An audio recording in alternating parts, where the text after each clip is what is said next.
So, welcome to Rule of Thirds, the program on the Screen Refresh Network, where our goal every episode is to select a different topic and create a memorable list of our choices. For this episode, I'm your host, Nick, and I'm joined by the rest of the Screen Refresh crew, Tim, Dean, and David. Happy almost New Year. Hi, I'm Dean. Wait, cut out that last part. Wait, so the part? The number of Yeah, times just that that Dean part. has doxed himself on air, despite the fact that it's like, Dean, you're a professional. People can probably just Google you. You have an It's true. IMDb page. But if they don't know my last name, they're not going to find me. Yeah, or so any that of the means projects if I've they worked want on. to follow your projects, they can't. Yeah. You know how to market yourself, right? Welcome to Watch Mojo. Here's the top 10 list of all the times Dean has docked himself. That's actually a It's super cut I future want. episode. I was still liking the idea that you came up with for the Dean's list. It was just all the bad things. So this episode is going to be a little bit more unscripted, and this is just our 2024 in review. And we're going to cover our Wait. top movies, games, TV, and pretty much anything else that we're going to talk about off the cuff. I You like guys, how you guys have had scripts this whole time? I was like, I like how Nick is implying that we have scripts normally. You're implying that I'm reading this off of a script. Ah, 2024, the year of the dragon? What's the Chinese animal this year? I don't know, actually. Phoenix, I think actually. No. And I only know that because Hearthstone, because they changed the logo for the new standard set every year based on the Chinese zodiac. Kicking yeah, it off is. Year of the games Dragon. discussion. David, you made top level on Hearthstone, didn't you? That was today. This was this year, right? That was this year, and ever since then, I've gotten it every month, which is weird. It's like once you're in that bracket, it's you're good. It kind How's of it feels be? like it. How's it feel to be in the top 1%? It's kind of now. I don't know. The first time you hit legend, it's like, oh my god, it's so exciting. I've been trying to hit legend forever, and now you just hit legend every month, and I'm like, oh cool. All right, I get an extra free epic. Wait, so you don't have to like keep up with it to make sure you don't drop out of there? Oh no, you do. Oh, Like, okay. But it's not I as mean- difficult to stay there.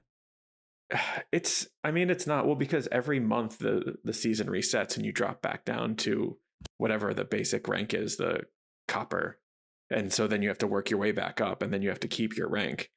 But like, I don't know, it just seemed like after the first time I hit legend, it just wasn't quite as challenging anymore. Maybe it's just like I spent so much time like chasing the meta and like learning everything about the meta that now it's just like, It's just grind.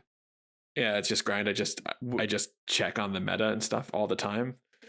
What like kind when of game is that? It's a card game. Okay. It's like Magic the Gathering in a way.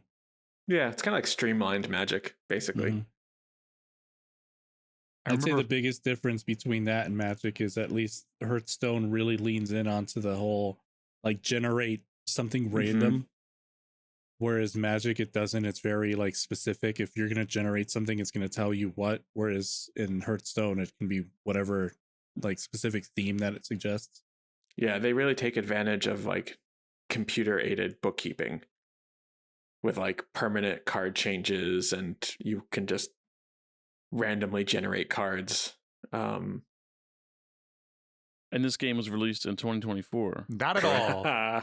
Not in the So slightest. remember, That's strike strike listeners one for behind David. Inside Baseball, when in Discord earlier today, I was saying, hey, so for 2024, how about we keep a section towards the end on things not from 2024 so we can stay on topic? I don't think we're going to have that problem. If Let's I hold wanted on to this boost show my with friend Hearthstone. that hit legendary, I'm sorry. Well, hold on. I'll go mean, celebrate them elsewhere. Hearthstone did have 3 new expansions this year that Name I 'em. did play. Hey, you know Oh, what? boy. Dean didn't make any That's the movies only- this year. Nothing came that's the out only this part year. That's allowed to. Well, hold on. You're Let- boosting. okay. You were boosting Dean up for stuff that's coming out in Hey, 'cause he's our 2025 special and boy. beyond. Well, hold on, and there was- David isn't. There was currently The Great Beyond just came out a couple weeks ago. Before that was Perils in Paradise, and I have no idea what the one before that was. No, Okay, actually, now that it's is relevant. related to. I saw a TikTok yesterday that the recent Game of the Year nominations, some of them just didn't feel like they belonged. Like The Elden fact that a Ring, DLC is currently Yeah. front runner. and it should be That's some bullshit. considered. It should be considered like its own category instead of just front runner Game of the Year, considering that that could go up against other DLCs that came out of similar quality. I think that might have been the best one out of the list that was said, but there was still other DLCs that could have contended with it. Same thing with like remakes. Final Fantasy, that's not a new game, that's a remake. It should have been put up against like Silent Hill 2 and all Like, the other remakes yeah. that came out this year. Yeah. I mean, the joke is Shadow of the Erdtree is probably, even as a DLC, the best game released this year. Yeah, 2024 felt kind of stale for gaming anyway. Yeah. I think My the list- best things were like either remakes or sequels to long dead series. Yeah.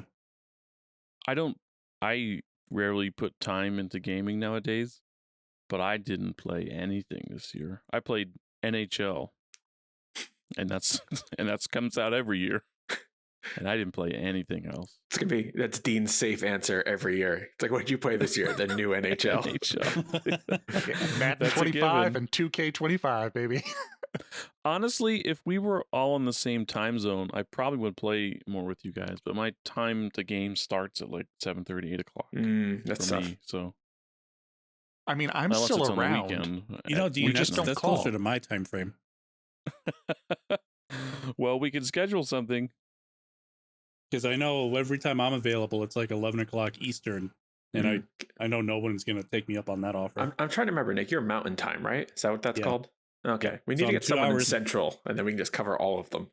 2 hours behind y'all. We'll never meet up ever. Listeners, if you're in the Central Times, so I mean, now that we're on the topic of games, I think Helldivers 2 is probably one of the ones that all of us Right. Mm-hmm. kind of got pretty Yeah. into for all of its roses That's and literally thorns. That's the only game on my list, and I only played it at your bachelor party week. Yeah, that's top on my list. I still play it. I want to get back into it. It's just, I feel like it's tough jumping back in because I don't like playing it solo, and it's to just pair up with randoms. It's too hectic to do that for fun. I'd rather do Chaos Space or do Warhammer Space Marine 2 if I'm just going to play solo. I just wish there was like a story mode, Yeah. Yeah, I do agree with that. And like something scripted to play through. I feel it's one of the few games that are a live service that actually is good. Feels it. Oh. And I mean, the it's story had is its ups and driven. downs. I think so much of the bad will that happened from all of the Helldivers 2 updates kind of soured me to it for the longest time, and I just haven't gone back to it. Anybody unawares out there, Helldivers 2 is kind of like a Starship Troopers type thing where you drop in, do your missions with your team of 4, and then exfil back out and fighting bugs or robots a la Terminator. The issue was it is not a PvP game, but they kept balancing things as if it were PvP. So they got rid of a lot of like fun effects, or they nerfed a bunch of weapons into the ground and increased enemies in an attempt to make it more difficult by just throwing more things at you with more health and nerfing your weapons as opposed to making an actual like fun experience. It sounds like they're making a change back around to the fun side of things, but it just took a lot of people review bombing it into the ground for them to finally say, okay, fine, we'll make the game fun again. Yeah, same thing with Warhammer coming out. Then they released that patch that unnerfed so many different weapons, and it almost feels like you're overpowered now. It's still pretty balanced because you're going to be overpowered on like the lighter hard and everything easier than that difficulties, but then on like the extreme stuff, it feels more balanced. But it was weird with Helldivers that they went in favor of balance than fun. It's like they went like balancing like it was a PvP versus like just finding the fun like an Earth Defense Force kind of play style. Well, I mean, people were coming out initially and it was in record droves playing it and having a blast. Yeah. And then they're like, oh, you're having fun? We realized too many people are winning. So let's cut all the weapon damage in half and let's get rid of this. And it was like, but why? Shouldn't you be excited? Shouldn't you be like, yeah, people are having fun? The world is rough, man. I want to be able to join too a game elitist. and just have some fun. They had to cut out the casual gamer. Yeah. I loved when people were discovering stuff that they haven't announced yet, and they would actively decline and deny what people are seeing. It's like, but here's a screenshot. There's bugs. They're flying. They have wings, and they're actively attacking us. That's lies. It's fake news. None of that's real. Ministry of Truth completely denies every single accusation that you're currently accusing us of. It's just, get back to the frontline soldier. And I love that they did stuff like that. Yeah, it was like real world, like an AR kind of situation of you're following these news reports coming out in game, but like on social media. That it was kind of cool. Of you just come across things. Yeah, I remember we had that situation with the flying bugs specifically, where like I had heard like, oh, they're gonna do bugs that can fly, and it's like, oh, that's kind of cool. And then we're in a map, and it was like, oh shit, I guess that's out. Like, where they just did like silent rollouts of content stuff, which was like just a cool thing because it is like you're discovering it.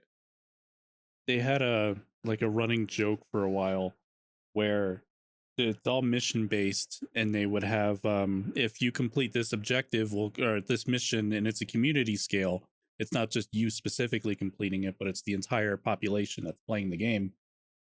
If you complete this mission, you will receive anti-tank mines that you can place out, or you can liberate the other planet and you can save children from hospitals instead by doing so.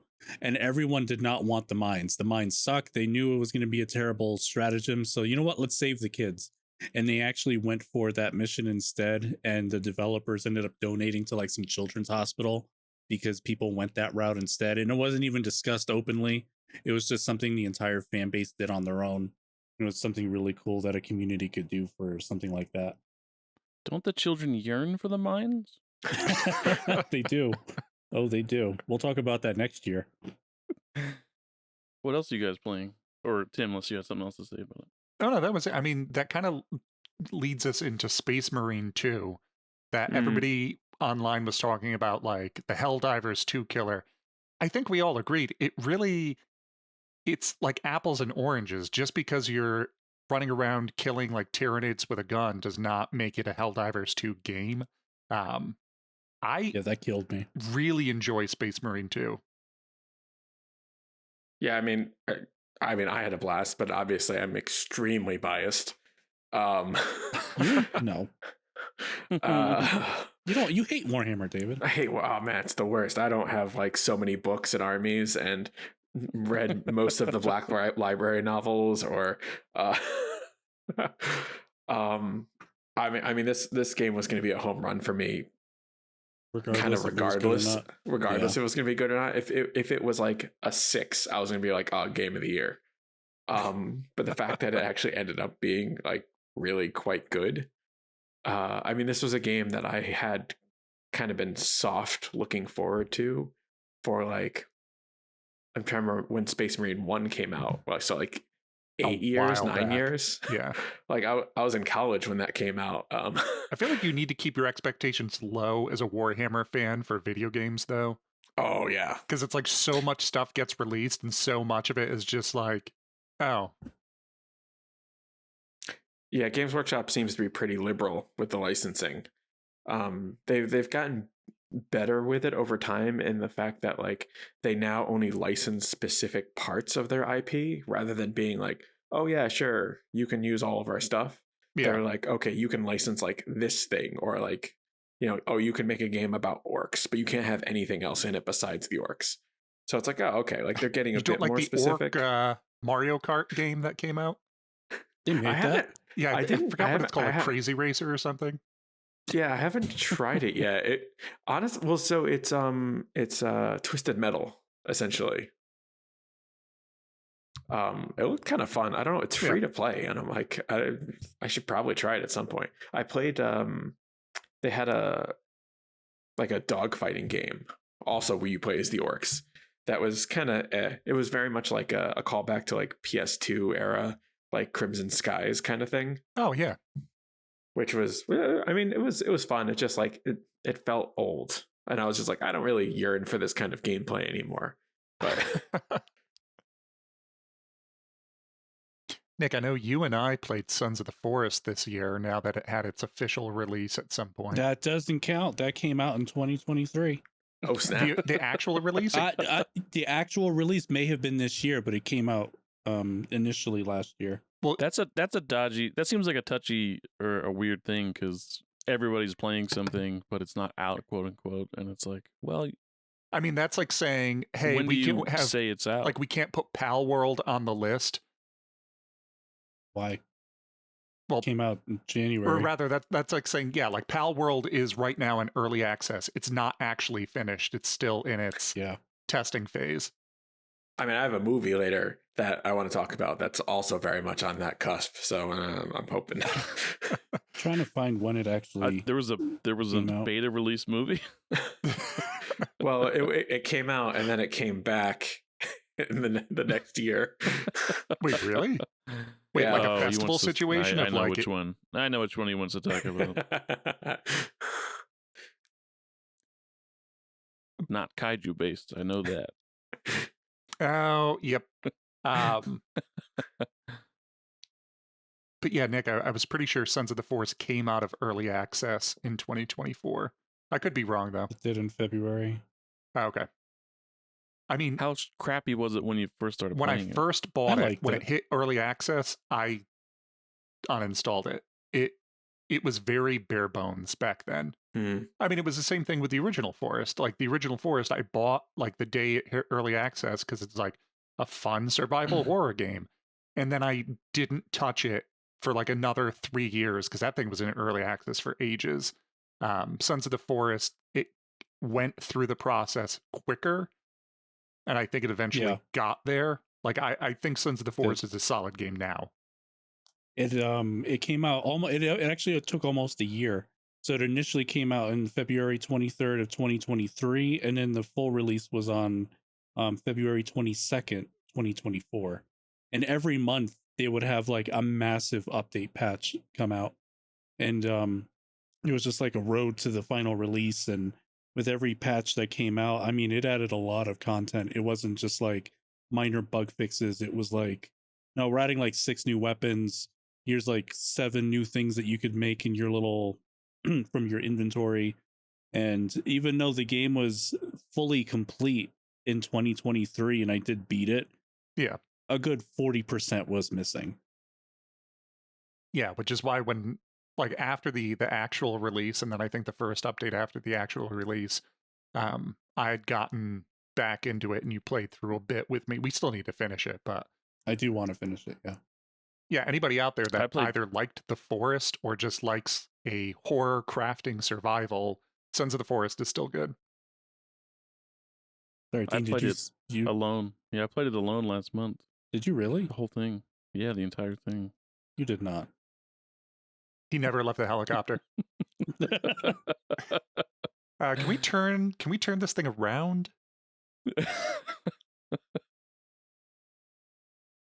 You guys play anything else this year in 2024? So I played Assassin's Creed Mirage, and that came out last year, so it's not on the list. I was excited. I was like, oh, wait, I did play something. I was like, oh, no, that came out last year. And it's just the same old, same old. But anyway. I mean, I feel like there's all of those like specific games where it's every year it's just the new, like all the sports ones or like all the Call of Duties where it's just, okay, what's this year's iteration of the same thing? Which unfortunately Assassin's Creed has kind of fallen into. Yeah, it's just like, hey, we put it in a new place. Like, yeah, all right. Yeah. I can't not play it. Like, I enjoy, it's like a it's just like a cathartic, I think, thing or stress relieving game for me.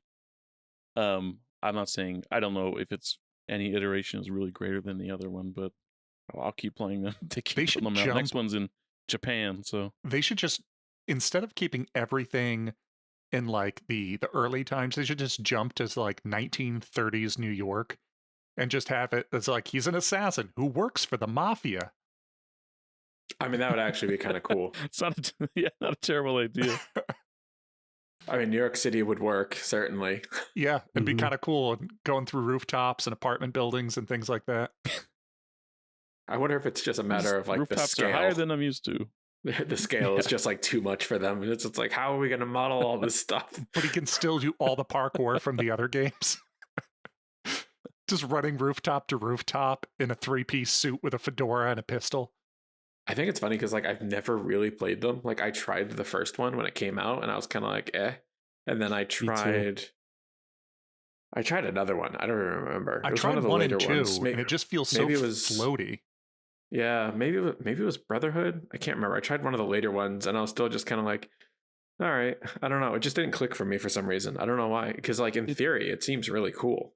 It's weird to me on how everyone says you can't start with the first one, and that's the one that we started with, and it's just, man, if this is the lowest bar, it's just, Because like I would see Mhm. like gameplay videos and stuff for like the Black Flag one where you have a pirate ship, and I'm just like, oh, that Yeah. seems cool.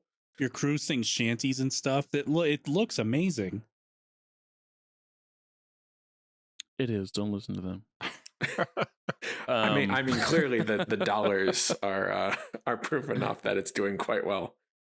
The last thing I'll say is I wish they've kind of, I don't know if you know the story and I won't get into it, but they've kind of seemed like abandoned like the modern part of the story and just keep telling the past stuff, which is I guess is fine. Wasn't but it I supposed to want 'em be wrap it they're up. putting the people through this like futuristic thing to have them go back and relive as their ancestors as part of some big nefarious purpose? So did they get rid of all the future stuff and now it's just forget it. It's just where each game is taking part Yeah. in the olden days. The last game, I don't even think you left the Animus. You're just playing an old, like in the life of this older person. Yeah, not playing like through their reliving their past. It's just like, no, it's just you're just that guy. Yeah. Hmm. I mean, I guess in like hindsight, they didn't really need the framing device. They could have just told the story of this, a guild of But see, assassins throughout history. I feel like they built up this huge I feel like they built up this big mystery and like this mythos, and then they probably were like, we don't know how to end this, and they just kind of like, Actually, we'll just kind of slowly stop talking about it. I'm curious if we were to take a look at what point in the games did they kind of distance themselves from that, and at what point did the Assassin's Creed movie come out with Michael Fassbender? I have a feeling too things are going to change after Star Wars Outlaws came out, because people were really pissed at Ubisoft after that, because they just felt like Outlaws was exactly like Assassin's Creed with just a different shell, but it's exactly the same exact thing, and their stock tanked because it's just people revolting that we don't want Assassin's Creed again and again and again. And I'm wondering if the next I doubt the next one, because they've already got like 2/3 of the way into development. They're not going to stop and redo the entire game from scratch. But I'm wondering like the one after that where they start from scratch. I'm wondering if that one's going to be a slight departure from the norm that they've been putting out for the last couple of years. Star Wars or Assassin's Creed? They both were made by Ubisoft.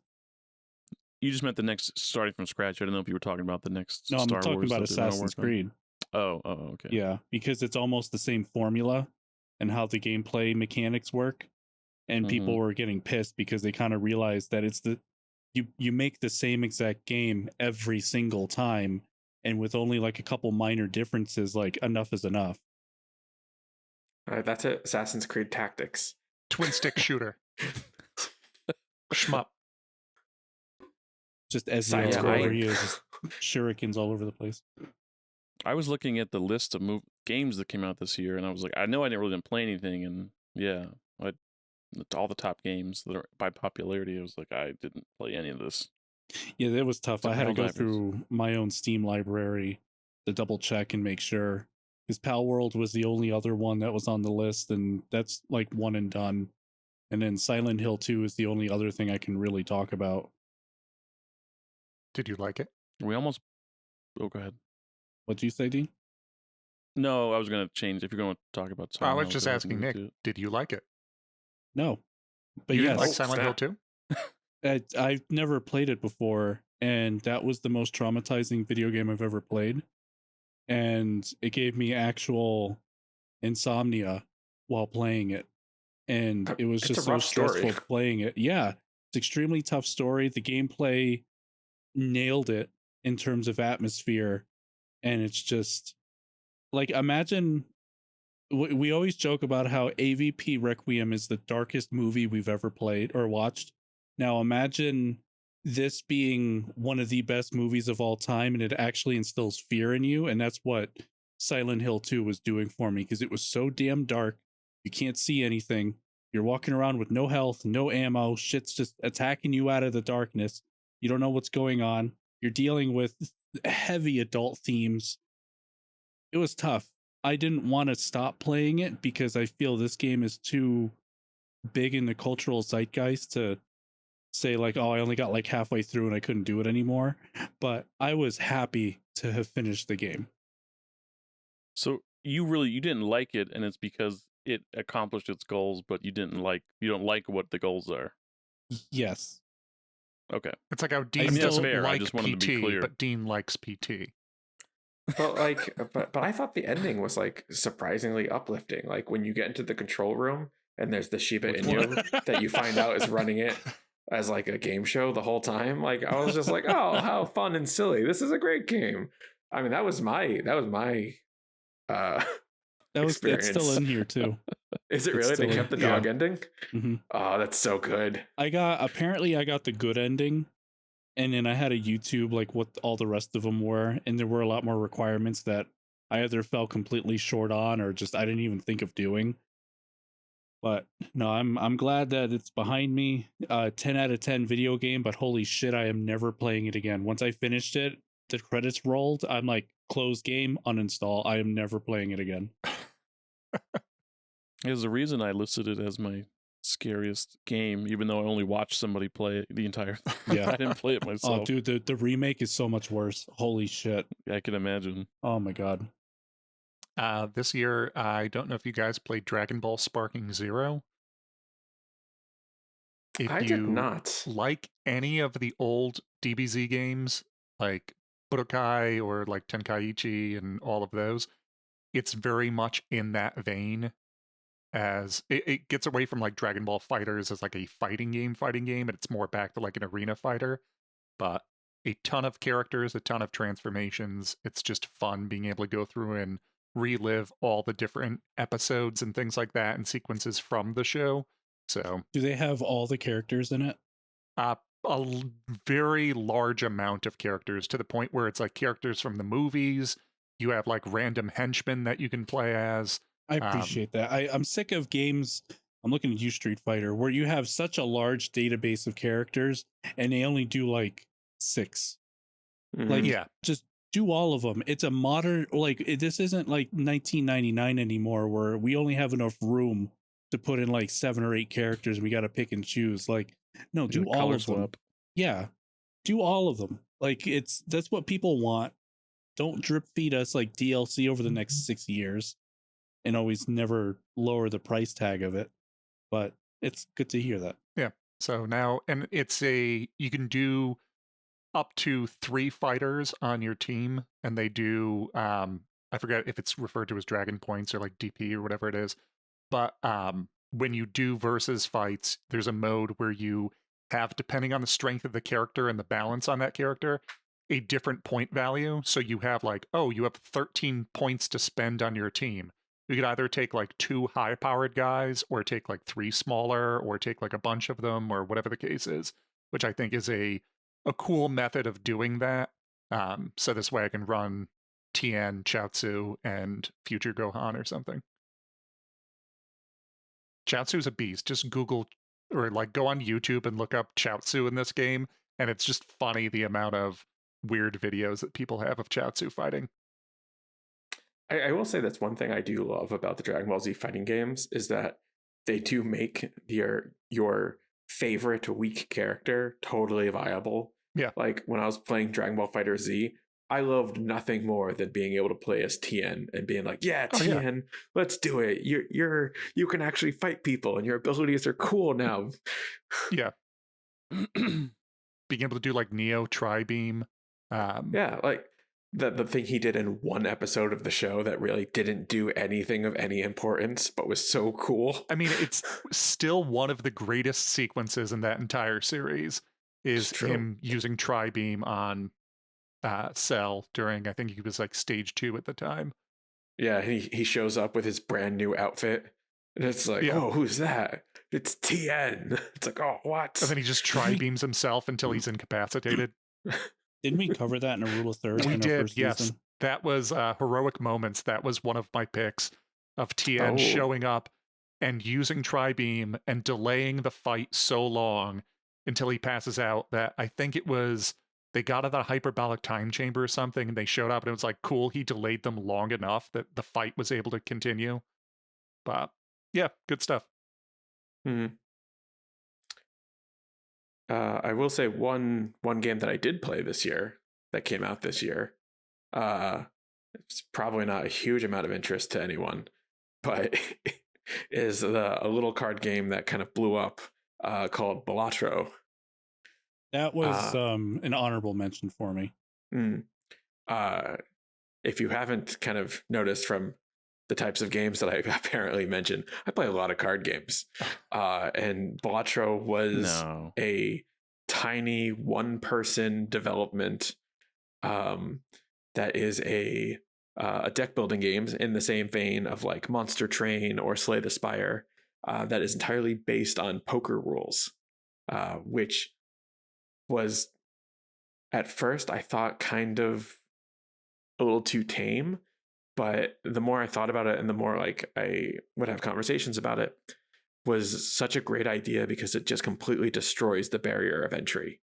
Like you don't have to know anything about card games and you can play Balatro. I mean, when I heard it was just a roguelike poker game and I was like, oh, I don't know how to feel about that. And you were like, oh, we should play it and then we can talk about it. And then as soon as I started playing it, I sat down for like 3-4 hours and just played it in a clip. And I was like, oh, okay, no, like I could dig this. David, I have over like 21 hours in that game. Do you really? Yeah, I fiended that. Because it's so easy to just like, I got like 5 minutes. I'll play like 2-3 hands and then I'll leave. Yeah, they finally just put it on the Apple App Store as well. So now you can play it on mobile.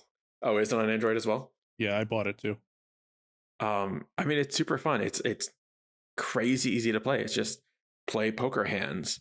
But what modifies it is that you can remove and add cards to your deck, your standard 52 card deck. You can give different cards different special abilities, and you get jokers that completely change how your deck plays to sometimes staggering, like ridiculous effects. Where you play poker hands and you're given a number of points based on your poker hand, and you get like multipliers and like bonus points for the types of cards you do. Like you can have a joker that's like every time you play a spade, increase your multiplier by 1, and by the end of the game you have like a 30 times multiplier for every time you play a hand with spades in it, and you're just like cranking it out. I don't know. It was super fast. It's super easy to pick up. The only reason I really don't play it anymore, I think, is because the more you know the game, the easier it is to get to the end state. And I start to lose. It's like a grind at first. Yeah, I start to lose the fun, like when you win and it just goes to infinite mode. And then I'm like, oh, okay, like I beat it, like I got there. Yeah, I mean, there's like the games that I'd mentioned in the past, like the mobile games I like Dawncaster as a deck builder. And it was the same case on a lot of these of you all of a sudden you find what's the optimal hands, what are the best choices as you're going through. And then it becomes less about like playing for fun. And then it just turns into, okay, well, on second stage, I pick this. On third stage, I should be picking this. I should be adjusting for this like meta play style. And not even because it's like, oh, it's what I found online. It's like, no, just from playing the game, you will suss it out. And then that just becomes like, okay, like I get it. Like I've unlocked that secret. Now it's time for me to move on to the next thing. Yeah, I mean, and it's, and it's randomized what like powers and abilities you get offered, but you start to identify like, oh, this will be really good for me to pick up, or like once you start to learn what the cards are and learn what the offers are, it's certainly not like a solved game, but I think you start to lose some of the fun as you become more and more familiar with it. I found. And also now I'm starting to see it. I play a lot of the games out of Next Fest on Steam.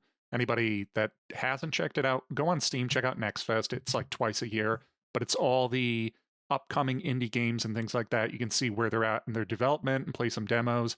And there's a ton of stuff that came up on the last Next Fest that is all ripping from Balatro of like, oh, and now there's all these other types of like poker or other like blackjack or like other types of, let's take this basic card game and turn it into a roguelike.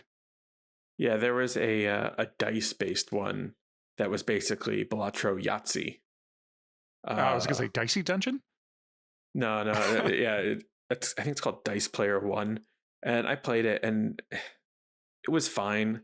Like the advantage Balatro has for being a card game versus a dice game is that you have you have the deck and you have this pool to play from, so you can kind of, in your purchasing of cards, you can set things up. And the dice, it was more tactical than strategic. It was making decisions after your roll rather than having like pre-game decisions. Yeah, it's more reactive than proactive. Yeah, so it just didn't click with me because of that. But yeah, it seems like everyone's like trying to get in on that, which is, that's what you do. I mean, there is a card game that most of us got into. Dean, we can get you into this recently, the Pokemon TCG Pocket game. That's true. That is a lot of fun. That is a lot of fun. I like the changes they made to combat. So for anybody that's out there that used to play Pokemon or used to play the card game, I didn't like the other iterations they had of Pokemon card game as a game on like mobile or things like that. Since I think there was like a Game Boy Color Pokemon card game years ago that was actually good. But since then, it just seemed like it was so bogged down in just online play and the energy usage and things. And now it feels more like your standard ramp ups of you just get an energy every turn and then figuring out like what your initial turn 1, turn 2, turn 3 play style is supposed to be in a 20 card streamlined deck. Pretty fun. Yeah, it plays a lot faster than the standard game. Yeah. Instead of having like your 6 prizes, it's just like a 3-point like knockout kind of thing. And EX is worth 2. Yeah. So it plays a lot faster. All of the Pokemon are reworked for that new system and new energy system. I think it still suffers from a couple of the innate problems of Pokemon where it can feel kind of racy sometimes, where it's just like whoever gets there first can win. Oh God, another purple. Oh, I can't stand purple. Oh, God, I said it and I was like, I should rephrase These Pokemon this. Are racy. So like sometimes it does kind of just feel like a race. Is it the gloves? But like there is some control elements to it, to kind of slow things down or mess up your opponent. It could probably use a few more. But otherwise it's pretty good. I also noticed there's like a lot of content creators from Marvel Snap who are jumping ship to Pokemon now. Which makes sense. I mean, Snap was fun when it came out. I mean, I'm sure it still is. It just started getting crazy for me because, like any game, once it's been out for a bit, there becomes a certain meta. And especially nowadays, I mean, we've talked about it in the past that there's no solving anything anymore for yourself. It's just, this new thing came out. Okay, well, these content creators have already been playing the beta version for like 4 months, and they've already released, here's the 5 steps you need to do to beat Marvel Snap, like instantly. And it's all of these specific play styles that are just, if you're not running this, you're not going to win, because this guarantees, like, if you can get it before your opponent does, you're set. So It's Marvel Snap is just like you go to Professor Xavier's and he gives you a camera and you have to take pictures of all the different God, I X-Men and wish. Marvel. Can you wouldn't that be great? imagine? No, but in all seriousness, even Pokemon's starting to get that because I'm getting frustrated and burnout from just there's a current meta and there's only 3 decks you'll ever see, and at the end of every match, you have the ability to thank the person and they get like a little like, just like a token to spend at the shop. I don't thank anyone running the meta. It's petty, but it's just I'm sick of just the constant same 3 decks over and Yeah. over and over again. Wait, so I'm curious. It's Mewtwo, Pikachu EX, and Articuno. oh yeah, I was running Articuno for a little bit, and then I tried to play that like the wheezing Arbok counter to Mewtwo. The only That's problem what is it only counters Mewtwo. You fight anything else, and you're just done. I but like yeah, my so, bug like, deck. It's called Insect Mm. Politics. It's based around Beedrill. I have the but same one, but it's the birds and the bees, and it has Beedrill with Pidgeot as support. Yep. I was Pidgeot's such a running- good I was- support. I was running a Marowak fighting deck, except boy, if you're not lucky, you're just sitting there. I don't like flipping coins. All that deck does That's a is young flip man's coins. But yeah, that one's been good. I mean, I still play Marvel Snap a lot, but like I hate the monetization of the game. It's Oh, yeah. just atrocious and super greedy. So like I Dean. don't spend money on it. But yeah, the Pokemon Pocket TCG has been pretty good. Dean, we'll get you into And- Pokemon. And it's super friendly for free to Yeah. play. Like I haven't I'll play Pikachu with Charmander as support. That's it. I'm disappointed they lock it out at, was it 2 of the same card? I want to run 10 Mr. Oh. Mimes. Nothing else, just 10 Mr. Mimes. We'll call it box out. it is super friendly to free to play though. Like I don't know about you two, Yeah. but I haven't spent anything on it, and I can play 2 of the 3 meta decks, as Oh, well yeah. as like the mid tier, as well as any of the mid tier like meta decks. Yeah, they throw a ton of free cards at you, and just generally it's just okay. Then play through the AI fights against the computer and whatnot, and you earn enough stuff to just do what you need to do for the most part. Yeah, it's super free to play friendly. And they might have to adjust their monetization a bit and like find different ways to monetize it, maybe like cosmetics and things. But There's I some will stuff say they like, need to rework. Definitely, like I don't like the cosmetics that they currently have. Yeah, with the it's not flare. I great. think it's stupid. Yeah, that's very snap. and purchasing new cards is really bad too. mhm.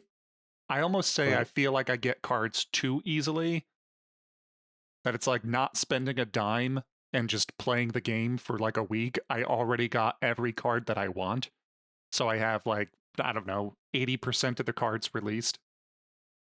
But yeah, I mean that was one of the things. Like the Articuno deck was like one of the first decks I made for PvP, because I think at this point I literally have 5 Articunos, and I'm just like, what am I doing? Just grinding them into powders.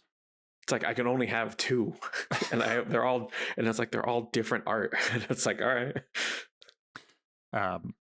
So Dean, do you want to lead us into our next category? No. I was just going to Yes. mention one more quick game, very quick, Oh, God. that I want to get Dean to play with us as well. Ale and Tavern. It's just a tavern management sim where you go out and you fight creatures and you do little quests, and then you come back and you farm and you make a menu and cook food and manage your tavern. And we have a great front of house, back of house system. So, Dean, you can come aboard. Can I just come and drink? I mean, you could, if you want, you can just come in and Could. just drink. You could be a resident drunk. Yeah, I'm the town David will drunk. chase you away with a broom every night. I mean, it's true. I serve plates with the broom out, ready to go. Goblins aren't real creatures. I've never seen one in my life. So, Ale and Tavern, go check it out. That's all I got.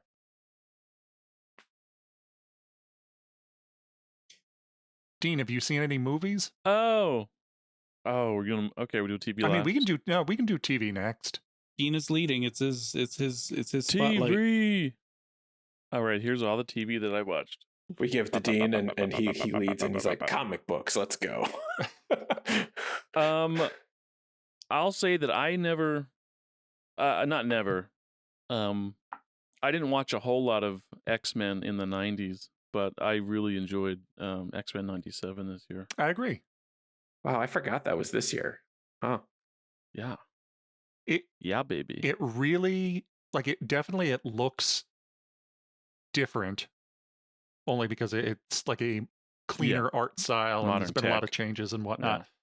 But I still think it has the feel of the original animated show that we grew up on in the 90s, which, for its benefit, I think it is funny where it needs to be funny, and it's cool where it needs to be cool, while being able to expand on some storylines that aren't like dumbed down kid versions of everything. Like 90s X-Men, it dealt with a lot of heavy stuff that we watched growing up, and I'm glad it still does. Yeah, I guess that's my question, is how, because I was surprised at how, I guess I don't know what I was expecting. Not a straight up kids show, but I didn't expect it to go to places that it did. Like people dying. Like a lot of like adult themes in it. And I don't just mean like sexual content, but just things in general. I mean, just X-Men always, the original animated, all the comics, everything has always been very charged with like social commentary on the treatment of race and treatment of gender and sexuality and all of these things that still carries over into X-Men 97. Yeah, I mean, that was the whole point of the X-Men, like, was to be a social commentary on that. And, you know, the original 90s show leaned hard into that. Yeah, they had like tangents where they would go and do wild adventures. Yeah, like Juggernaut's breaking this bank, and it's like, also, Hank McCoy is in jail and he won't get broken out because he feels that he needs his day in court. So like there was definitely that balance, but like I think that was part of the charm of the original show, is that it didn't pull punches in terms of the storyline, and it talked to like the teenagers watching it like they were people. It didn't like dumb things down. It was just like talking down to them. Yeah. Yeah. It was like, hey, here is the thing. Yeah. We're making this as an analogy to it, but like you get it. We hope. I know the main creator and writer, I won't talk about whatever his issues and being let go from the show, but I wonder if they'll be able to keep firing on those cylinders for the second season. Or I don't know how much. I think if they're doing away with anything they did in the second season, they're just as far as developmental. I mean, I'm hoping just going their own way. But I'm really hoping it's not a case of like, wow, everything that worked in the first season was entirely one person. Did they announce that they're going to do a second season? If I recall. Oh, I guess I just thought it was a foregone conclusion, but maybe, I don't know. I don't know, because I wasn't a fan of it. It's not my cup of tea. But when it came out, it sounded and looked a lot like it was like a one-off thing. But I mean, money drives everything. So I mean, I know enough people watched it. So it'd be foolish for them not to do a second season, but it definitely doesn't wrap up. Yeah, it was supposed to have a second season, but I haven't heard anything further after the issues with the showrunner. So I didn't know if it was just, he's removed and now they're continuing onward, or if it's just, nope, it's dead in the water now. I'm assuming it's just to the original series. No. Wait, what did you say? What was your question? Was the showrunner attached to the original series? Oh, yeah, no, sorry, yeah. I guess we'll see. I mean, not all the voice. I think. What's his name? Ross Marquand does Professor X, and it's pretty decent. I don't like Wolverine's impersonation, I guess you could say, but it doesn't. It took me out at first, but I was like, I mean, what are you going to do? You can't find a perfect person every time, I guess. I mean, he does fine. But most of the voice acting is pretty good. I think some people return. I think Storm is the same actress. Yeah, because that's still Allison Seeley Smith, is Storm. like a lot of people, because Rogue is still the same, Beast is still the same. Um, I think Cyclops changed because the actor who was Cyclops passed away, if I recall. But yeah, there's a bunch of returning people. So Great. X-Men 97. It's fun. Do you guys have any TV on your list that's not like streaming? Like that you have to tune in and you go to network TV to watch? I don't think Network any of us TV. have Wait, network what? TV. What's not streaming? I mean, like it's You mean the before times? like anything. Ancient Aliens season I think 37. I think it technically ends up on streaming, but I guess I look at like there's a Matlock show, like a redo with Kathy Bates, and I look at that. I don't look at that as like it's a streaming show because Well, it's yeah. like NBC, what's one of those networks or whatever. I had to get live TV to watch the MTV Video Music Awards. Does that count? Sure. I mean, it doesn't make this list, I'll tell you that. I watched the Oscars back in February and March. Great job. No, everything else that I've been watching has all been specifically for streaming. I mean, I would expect that because it's more of the quality. I mean, I know probably what the other stuff we're going to talk about TV show wise, so I'll just mention very briefly. Anybody that likes anime, Kaiju number 8 and Solo Leveling has been fun this year. I read the manga, I think last year or whatever for those, or like the year before, and they were pretty solid. So now that they're both getting shows, they've been pretty decent. I prefer Kaiju number 8. You might like that, David. Kaiju number 8 is a guy who is part of the cleanup crew, ends up like merging with a tiny creature that allows him to turn into a human kaiju, and then he fights other kaiju and becomes part of this like task force. But he can't let them know that he can turn into one and fight things off because otherwise they would hunt him down. That does sound good. Yeah. And then Solo Leveling is just like in a world where people are granted like, I don't know, power level type things, of like A class, B class, C class. They form groups and go into these dungeons that appear to be able to kill the creatures, close the portal, and shut down the dungeon before it ends up releasing into the normal world. And that's kind of how they make their money. And it's one dude that's like an E level. He's the lowest of the low, who ends up dying and going to some place where he ends up getting special abilities and comes back as like a secret S level. But another fun one. I have something that's not on anyone else's lists, and it is the TED TV Try show me. that came out in the start of the year. And Wait, what is it? Hey, you lied to me. What? That's an FX show, isn't it? Was that on that? Was that FX? Yeah, what do you mean lied? I did say that the only thing I got live TV for was the VMAs.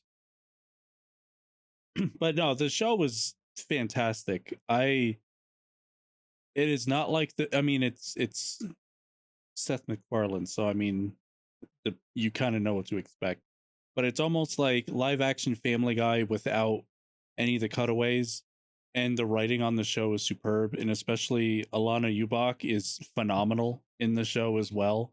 She plays the mom, and it's supposed to be set up as just like a prequel to the movie Ted, where John is in like high school, middle school, one of those two. He's like a teenager, and it's just them getting into hijinks. And I haven't laughed at a comedy show. It's so rare to actually do that, besides just like the forceful, like you breathe harder through your nose kind of laugh. This one like actually had me belly laughing over some of the scenes. It was just so well done. They are making a second season, and I don't really know when it's coming, but even when this show came out, I had no idea they made a show, and I just tuned into the first thing. I kept seeing clips of it on TikTok, and I'm like, this is hilarious. And sure enough, the entire season was like that. I know when I was on a flight last, during my 4-hour panic attack coming home from my honeymoon, I watched some TED, and I enjoyed that part. And I was going to go back and watch the rest of it, and I just haven't gotten around to it. But from what I saw, I liked. I mean, like you said, it's just, if you like It's funny. Yeah, I don't think it is as purposely edgy as Family Guy had become over time, because that kind of wore out its welcome for me. But it's still like it's weird, and twisted, but fun.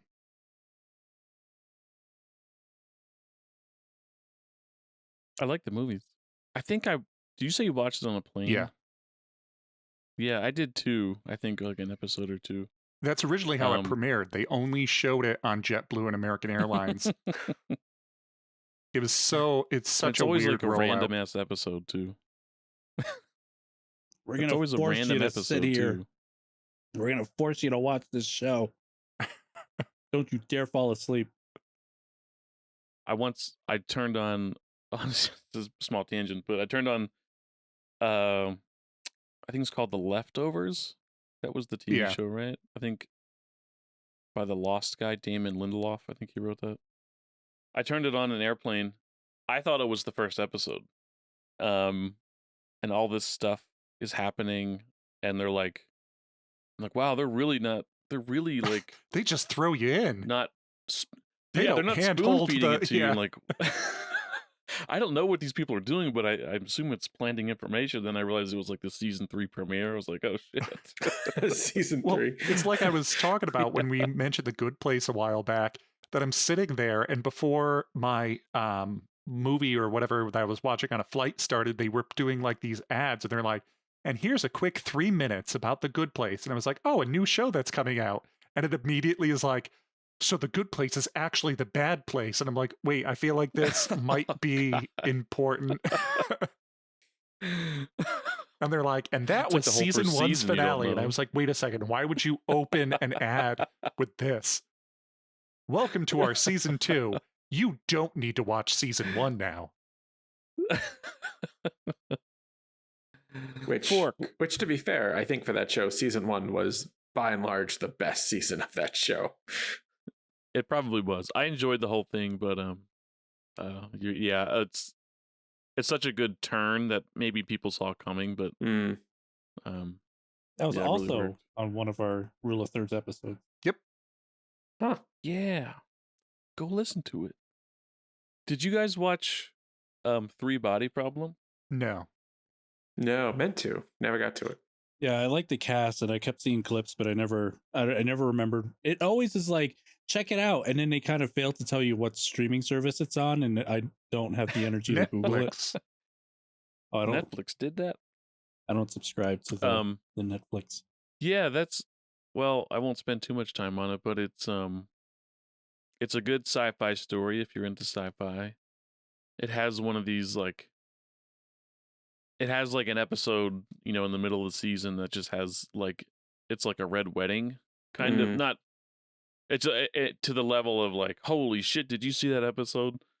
That I think it alone is worth just watching the whole series for. Half the cast is from Game of Thrones. Yeah, a lot of them show up. It's definitely a cool concept. It's based on a Chinese novel or series of novels. Yeah, I believe so. Where a guy walks into a room and he finds 3 bodies, and then he has to try to figure out, like, how do I handle this problem? The bodies are unrelated. There's a train math problem he finds on the desk that he has to solve. And the whole season is about him learning math and solving the problem. Is it related to that movie, 3 Heads in a Duffel Bag? Yes. Yes. Where 3 men and a baby. Were the heads go to were 8 in a duffel bag. Of the 8 in that duffel bag. 3 Body Problem. I mean, that was like a hot topic show this year that I think is worth your time. Speaking of Netflix, very briefly, anybody who hasn't seen Dead Boy Detectives should check it out and then be disappointed that it got canceled. Oh, that's too bad. That's on my short list of things to watch. Checking it out, man. I enjoyed it very much. It's maybe if you rally enough people and they write Netflix, so my guess is just regardless, no, because of the situations going on with Neil Gaiman in the news. I don't think Dead Boy Detectives. It was a spin-off of the Dead Boy Detectives were from the Sandman stories. the comic series, and then that got turned into a Netflix show, and then Dead Boy Detectives ended up getting their Netflix show.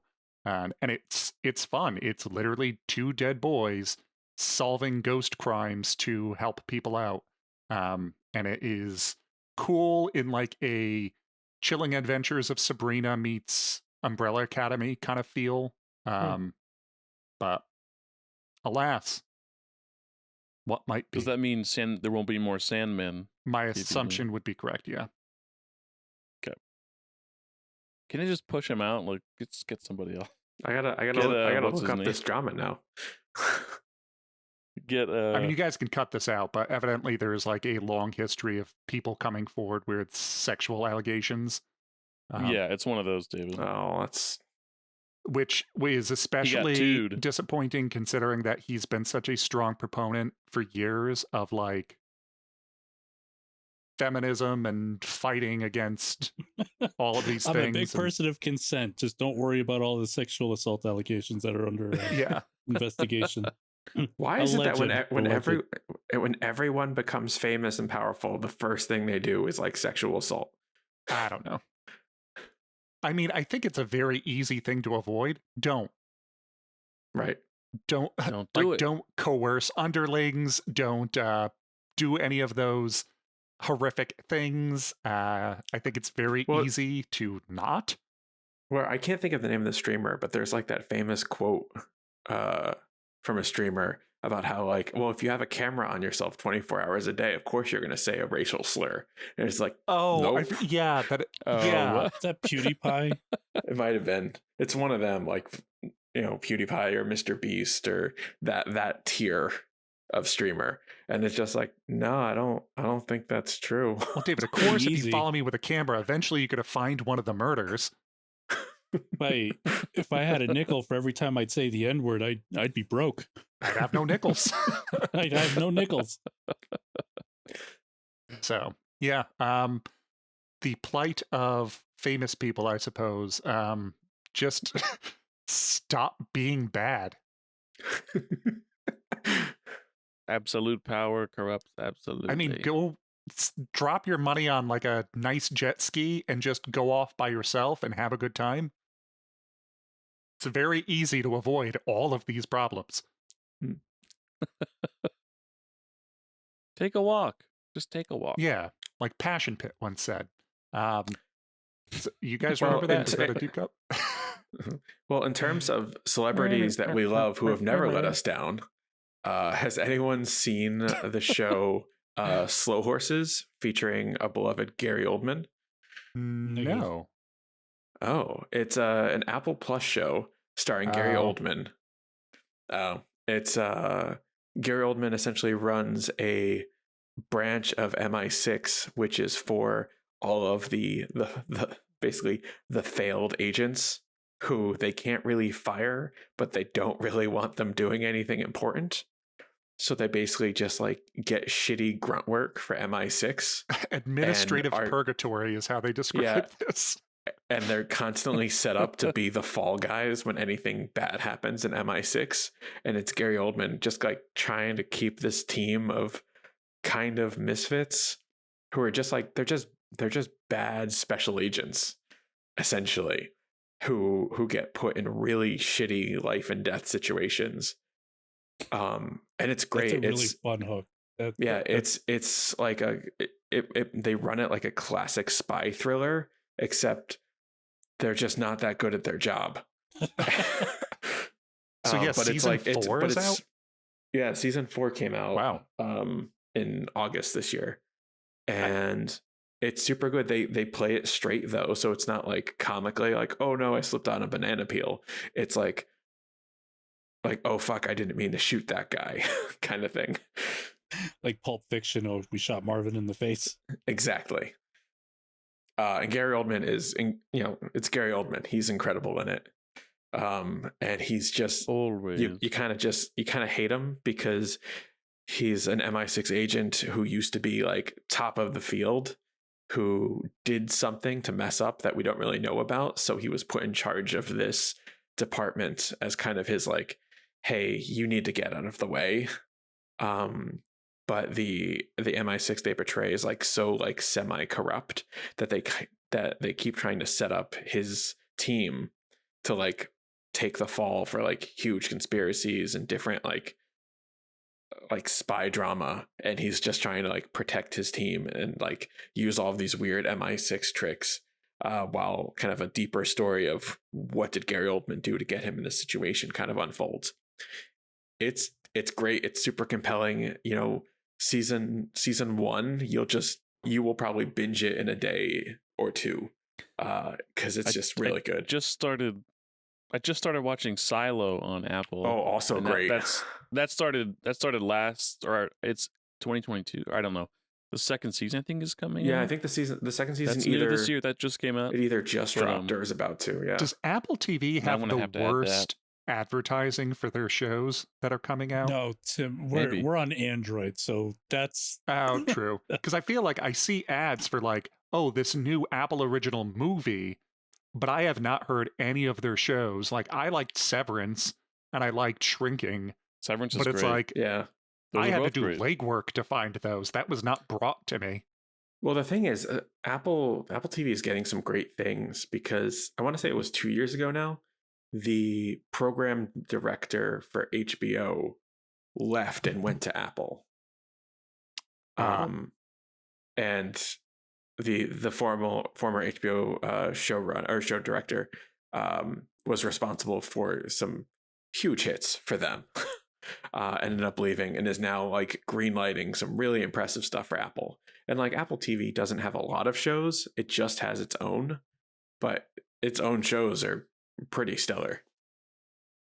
Yep, agreed.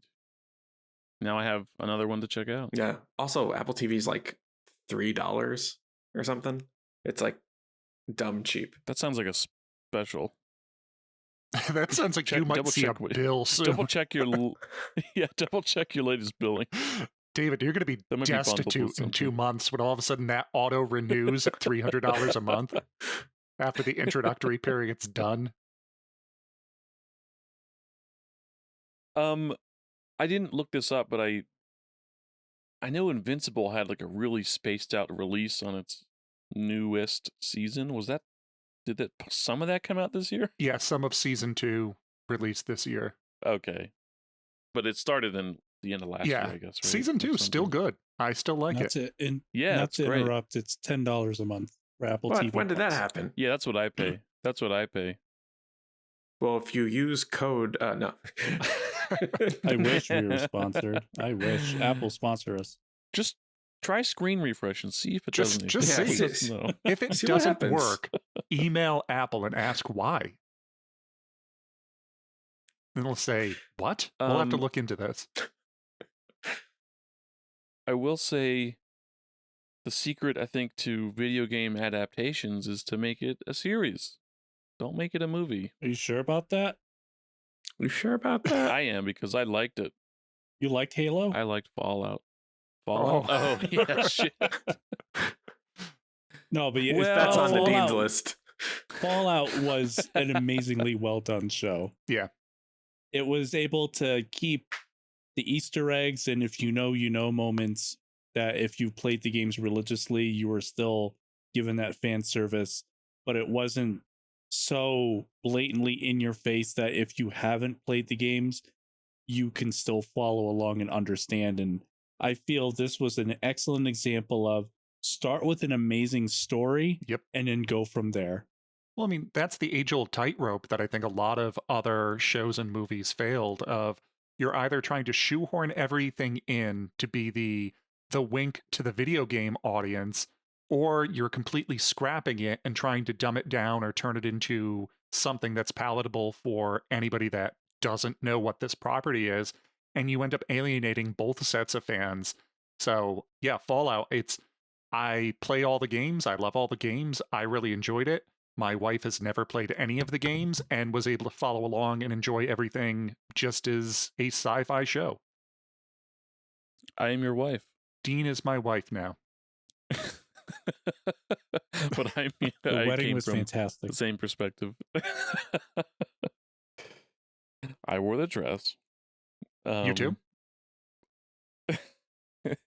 Yeah, that was my perspective. I, despite their popularity and the fact that I like Elder Scrolls and games of that nature, I never played any of the Fallout games. Actually, I wonder, now Um, that the success of Fallout, are we going to get a Elder Scrolls show at some point?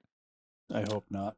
I don't know. I feel That's- like Elder Scrolls doesn't have a strong enough story to fall back on. I mean, Fallout. Should never have come here. I mean, the Fallout. This one isn't following. No, like, I mean, a like, but specific game. Fallout has a really strong and easy to follow premise. Yeah, I mean, I think if they made a Elder Scrolls show, it would just feel a lot like The Witcher. Yeah, Of it you would just rely have too like much- sword Yeah, and it- sorcery. It would be too much Yeah. of the high fantasy concept, and Yes, give it to us. apparently people hate it because I mean, the Dungeons and Dragons movie didn't do well, and I'm Every just time trying to there's a- think. Like, I've played Morrowind, and I've played Oblivion, and I played, Skyrim on everything that's ever been Skyrim. released. but like, I can't. on my But fridge. I can't tell you like what the hook for any of those games are. And I think that's where I'm struggling. Where like, what is the hook that they would use to sell that show to the average viewer? Whereas like Fallout, it's like, yeah, nuclear fallout, explore the wasteland. In Elder Scrolls, if they did like a Skyrim movie, I'm like, there's dragons, Dragons fight- sell. fight Yeah. them. Dragons are hot. I don't know. That's where it loses me. Shout at people and affect them with your words. It's just real life, Dean. True. There's some people that do that too well today's age. Yeah, I think it would really need Um, a strong writing team for it. 'Cause it would mainly, it's just a sandbox. Like, there's Yeah. really not a ton of great story writing to pull from, unless they don't go for the main storylines and they just start pulling concepts from the side stories of like the guilds themselves and things like that. You know what I would watch from Skyrim? I would watch a whole show about the assassinate the leader, not the leader, that woman who ran the orphanage. Yeah. That would be a whole That's arc. That'd be a whole show, yeah. So yeah, Fallout. It's great. I think everybody should check it out, regardless if they're familiar with the games. If you're not familiar with the games and you like games, just check them out. You'll like Fallout too. Also, It's yeah, the show fires on all cylinders, but it really shines on the backs of Ella Purnell and Walton Goggins. They're really good in the Yeah. show. did anybody watch Agatha All Along? I did. That's actually the third item on my list. Fallout was my second pick for this year. I enjoyed I Agatha a haven't lot. watched. I think my personal hot take, I think that's the best Marvel show that's come out since probably WandaVision. I did not watch it because I heard so many weird reviews. And, you know, I've had Marvel burnout, so I don't jump at things like I used to. And help me understand this show because I've heard so many mixed and different things about it. What's the mixed? What's like the weird part that you've heard? Then they can maybe Well, then they can refute so it, one of the maybe. things I heard is that it's so bad it's good. I don't think it's bad. I think it's it's good because it's good. I think It's also nothing to do with Marvel. I know Agatha's a main character in the comics, or not a main character, but like she's something from the comics, but it is so far removed from this central continuity that it's almost self-contained, because it does make reference to certain things that did happen already. You know, like they talk about Wanda, they talk about everything that happened in WandaVision, but then that's kind of it. So you can go in there with like an empty slate and not have to have watched all 25 movies, all the other television shows, and it's pretty simple to pick up on.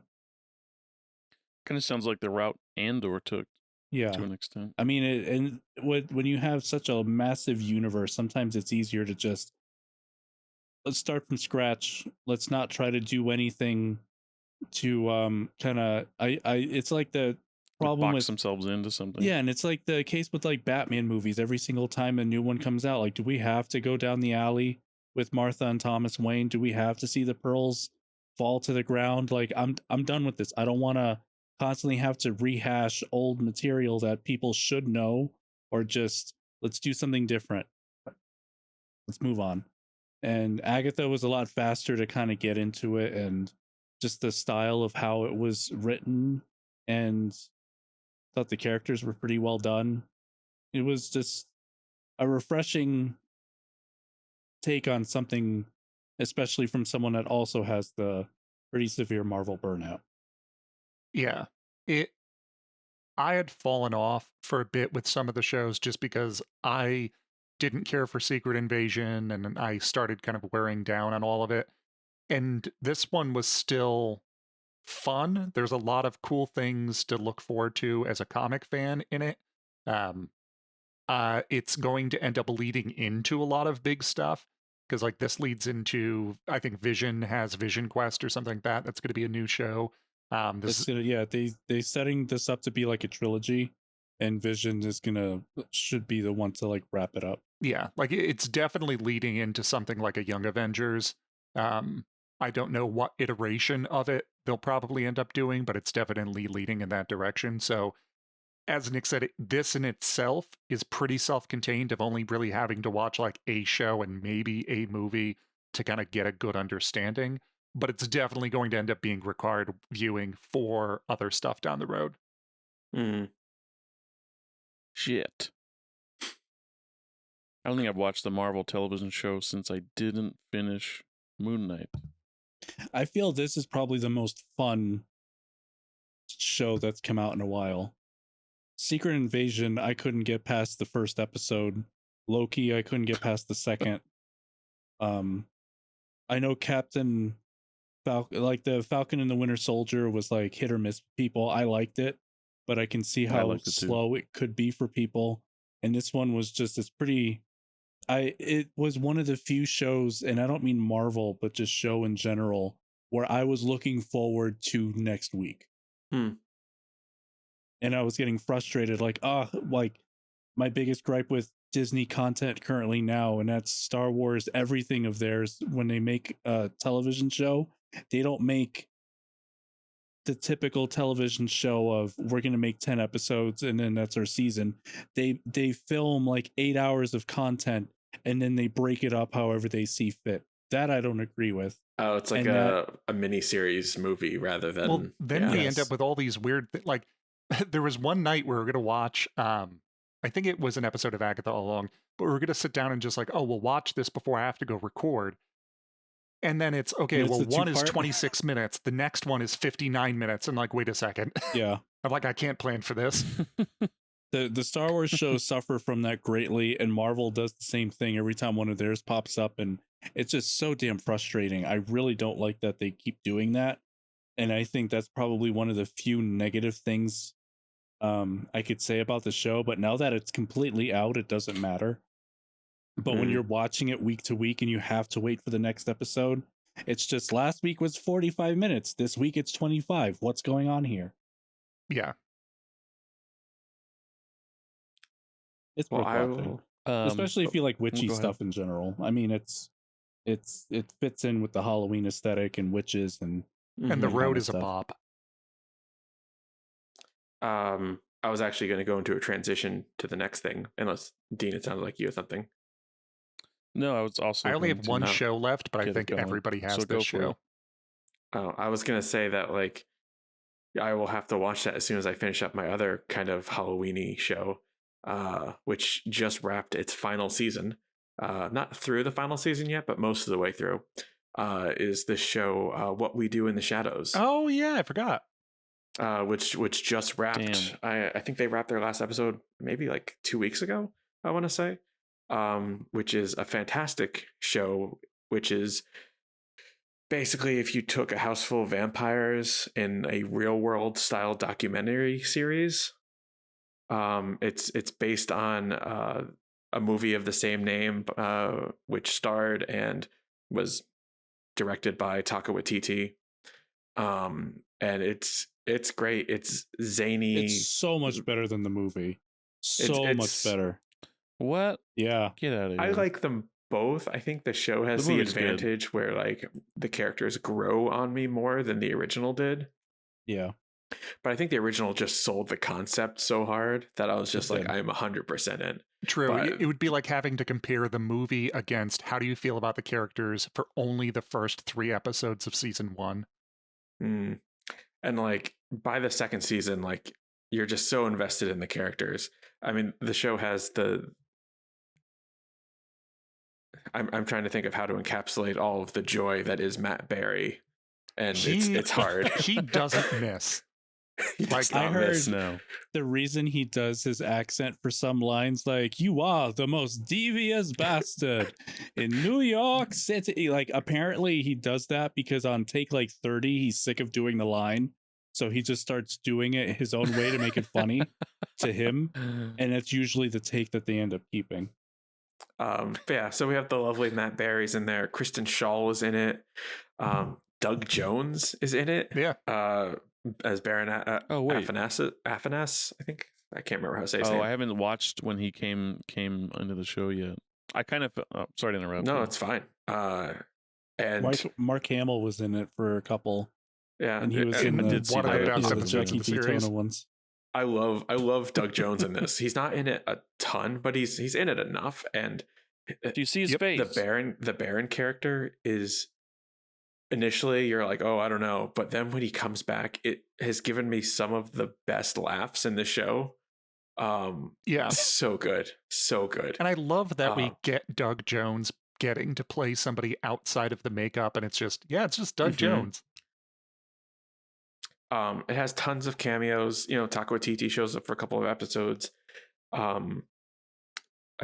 Wesley Snipes shows up, And the rest of them. Wesley Snipes Love shows that. up in a couple of episodes because he's a vampire. We get some really great vampire and non-vampire cameos. Again, you know, I love Kristen Schaal. I think she's fantastic, and she's doing her thing in this show, and I think she's hilarious. You know, Guillermo, who is kind of like the audience stand-in for all this, played by Harvey Guillen, is great. He like really has an incredible growth throughout the show, going from this very like timid, standoffish familiar to finding out like he's a full-fledged like bloodline vampire hunter, and like really developing into himself. It's just the relationships are great, and it's just such a nutty concept of like a documentary crew following around a group of vampires. I Super will fun. miss the show now that it's ending, but I am glad that it's ending it on a note of it didn't drag it out of, oh, we can get 9 seasons. And then it gets into that rut of, okay, well, yeah, but there's not really that much story left to tell. So you're just kind of doing the same bits season after season. It's everything is still kept things pretty fresh season to season and still funny. So I'd rather have it end on a high than have it get dragged out into oblivion. The Office took like 3 seasons to find their footing again after Michael left, and even then, it still was nowhere near as good without Steve Carell. Mm. Hot take, I always liked The stopped Office better watching- after he left. But yeah, that's what we do in I the s- shadows. It just wrapped up. So if you haven't seen it, it's all on there streaming on Hulu. Like, just go for it. It's like 23-minute episodes too. So if you're tired of the whole like hour-long episode thing, Like prestige it's so television. refreshing. It's It's so one of- refreshing. It's one of my like nighttime shows where I just put it on to go to sleep. I stopped watching in the middle of the 4th season, not for any particular reason, but I lost the rhythm of watching and I just fell off and like picked up different shows, and I've not gotten back into it. But so I've got a lot to watch. And which is good. Good for me. Yeah, I think I'm waiting for the season to finish and then just banging out all the rest of them because I'm not current, but I'm pretty close. I'm either like 1 or 2 seasons behind. Great show, though. Let's move on to movies. I know we'll just say The Penguin came out, and then let's talk about movies. Did you see the Penguin, Dean? I did. I watched the whole thing. I'm Did you see that? I sent I there was saw a the meme whole- that I saw going around. I saw the whole thing. I saw the whole thing, all 8 hours. It's good. There's a meme of this guy he's progressing him leaving the house while watching the penguin. He's like, "See you later." He's like, "Yeah, see you later. You too." Like, "See you later. You too." Just like as he progressed, he just sounded more and more like Oz Cobb. And he starts walking like him too.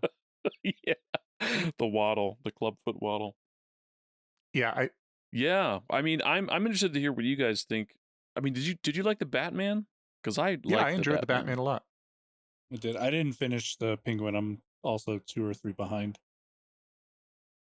Still curious where the Um, Batman is throughout all of the situation with Penguin.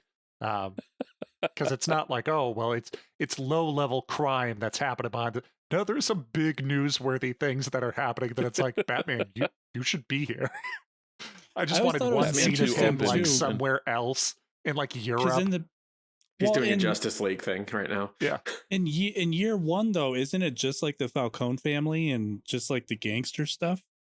So I'm kind of surprised that he's not involved in having to break up some of the like, oh no, we couldn't deliver that shipment because Batman showed up. Like, where is he in this? He really just kind of showed up for the Riddler and that's it? Or he's doing extremely small crime stuff like muggings and just patrolling that one alley where his mom died and dad. Which I wonder if in the Batman 2, so they're filming this now. I wonder if it's going to reveal any information about it of, okay, after the events of the Batman, he's like recovering and all of this takes place during like the month where he's healing ribs or something. Oh, yeah. He's in a literal coma. Yeah. A medically induced coma. Alfred cries at his bedside every day. That's the first 45 minutes of the new Batman film. He just wakes up. He's got long hair, long nails. Like, what did I miss? Doesn't shave, doesn't cut his hair, doesn't trim his nails, and he just puts the suit on and goes back out. Weird. Crime Can is you cut out twice holes as in the terrified gloves for my now. nails? I think there's an Arkham patient like dressed as Batman. But suit doesn't fit anymore. It's like slightly above his belt line.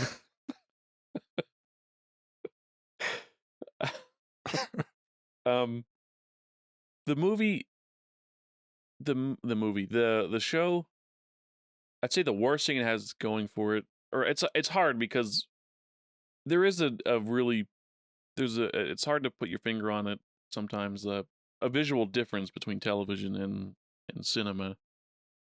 Sometimes literally the aspect ratio can just do that, but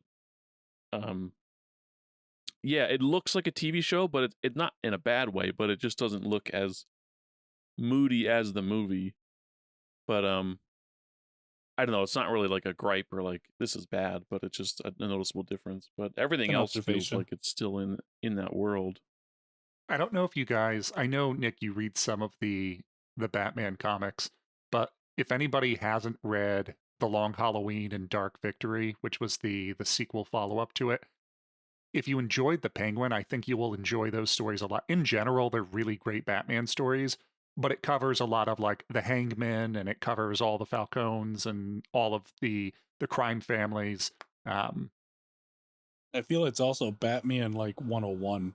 Yeah. That if you're really into Batman from everything that you've seen in TV and movies, that if you're gonna read any comics like Long Halloween, you know, Dark Knight Returns, there's one other one besides the Long Halloween. Oh yeah, Killing Joke. I mean, it's like there's a few of them out there that it's just they're stapled so much into Batman's history and lore that Batman v Superman is just the Dark Knight Returns in so many different ways, you know? Like it's pulled almost page for page and it sets up his character to what he is today versus like back when it was Adam West and all that. Yeah, they made a lot of changes with a lot of the characters for the Matt Reeves universe and like the Penguin show. But I think ultimately all of them are interesting changes at least. And after years, I've been able to separate myself from the source material enough to be able to enjoy it as, okay, well, this is definitely not the Sophia from the comics, and this is definitely not the Oswald Cobblepot from the comics. but it's still fun, and I think it's really interesting takes that they're doing here that I'm able to enjoy the shows. So if anybody's been avoiding it because Yep. of that, just still go watch it. It's good. When did how modern is like Oswald Cobblepot like the gangster like crime? Has he always been like a crime boss, or is he more Yes. just He's a okay. little bit more gentlemanly in the Yeah, comics, like but he's Oh, good. like Batman Returns is one of the worst depictions of the Penguin. Yeah, like He still has like the beak nose and stuff, but he's usually reserved as like more of a gentleman gangster where you still don't want to fuck with him and he will kill you, but he is a Yeah. lot more clean. Yeah, like I don't know at what point. I know in the Arkham games they made him like a Cockney street thug kind of gangster. Yes. And in this he's Right, like a that was in my mafia head, guy. too. But a lot of the ones that I've read over the years, or a lot of the like the original animated series and whatnot, it was more like Nick said of he was kind of classy. Like he wore a tuxedo, he ran the Iceberg Lounge. Like it was this like fine dining slash jazz club establishment where yes, he was doing a ton of illegal things, but he was doing it in a more, I don't know, not on the up and up, but it was more like you weren't going to get him showing up in the middle of the night and stabbing a bunch of guys. It was more like he had henchmen and he had guys for that, and like if need be, he had his umbrella. That was also a gun. But I hope we get that eventually. I want to see Colin Farrell shoot a guy with an umbrella. I still forget that's Colin Farrell. Yeah. I mean, some of the crew forgets it's Colin Farrell. I'm waiting for that Emmy. Both of them should get an Emmy for this show. Yep. Colin Farrell and the Penguin? Yes, both It's of them. just so good. After seeing Chris Milotti in so much in terms of comedy stuff over the years, I love seeing her in this. I think it's a really nice turn. That's Sophia Hopefully Falcone. it'll What'd you go, kinda Dave? bring her back up from being the mom and How I Met Your Mother with the ending is that one. Yeah. Also check her out in Palm Springs with Andy Samberg. Good movie. That's a great movie. So, The Penguin. Yeah, but the Penguin. I don't know if did we even talk about the show? I don't know if we did. We did. I mean, it just follows his rise to being that crime kingpin. Quite literally. Yeah, I mean he's a fucking dirty bastard. it's really a ODB. villain. Like really his origin it's story. the DC version of The Sopranos. Because I mean, I saw videos where they he's a just kind of scumbag. ripped off, and it's like scene by scene comparison of just here's Oswald and then here's Tony Soprano, and it's the same exact scene. Eating like, the gabagool out of the setups. fridge. Yeah. That is coke off of a hooker's ass. I don't was know here which last one night, that right? was. Yeah, Colin's crazy. This isn't the kind of thing I imagine. There's not Penguin season 2. Like this is setting him up for The movie. when he appears in the movies. Like it's not like he's gonna get a second season. I don't know, actually. I wonder if they will have more of his universe in shows like that, because I think it was a great way to be able to space that story out without necessarily wearing out its welcome. But it was still way too much story for them to try to cram that into like the Batman 2. For sure. So yeah.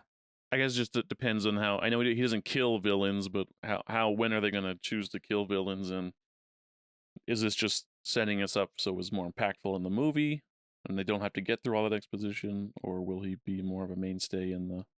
He's actually going to be his new hanging out Robin. of Arkham, in break the out of Batman Arkham 2. like they all do. Colin Farrell in that little Hey, red and green Batman. getup. I thought they were still going to just bring in Damon Wayans or Marlon Wayans. Yeah, whichever Marlon one Wayans that is was. Robin. Yep, it only took like 30 years, but he finally did it. Yeah, why wasn't that in the Flash movie?